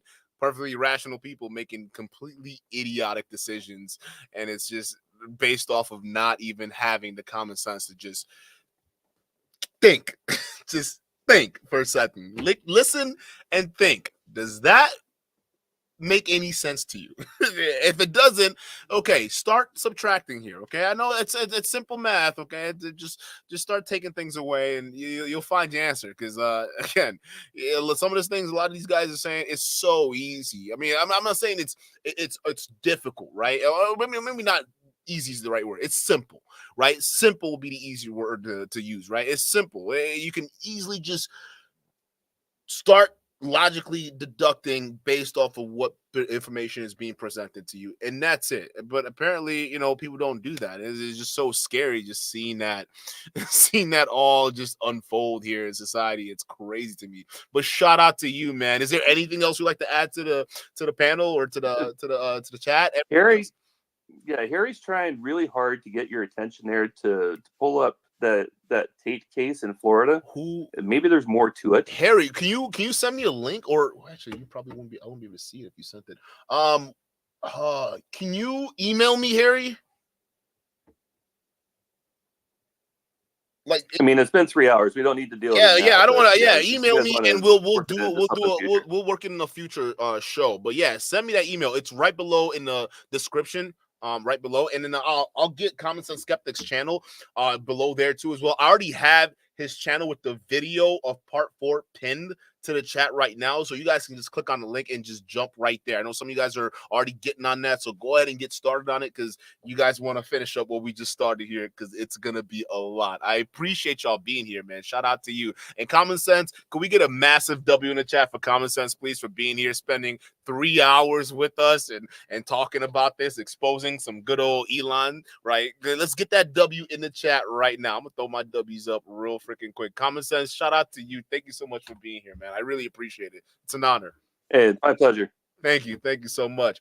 All right, guys. Well, that's what we got here for you today, man. We got Common Sense Skeptic was in the building, dropping some facts here, and man, was that awesome, bro. Like, I can't wait. I hope we do this again. Like, I can't wait. This is great because, again, for those of you guys that say, oh, Elon Musk, yeah, he's a great guy. He's such a genius, right?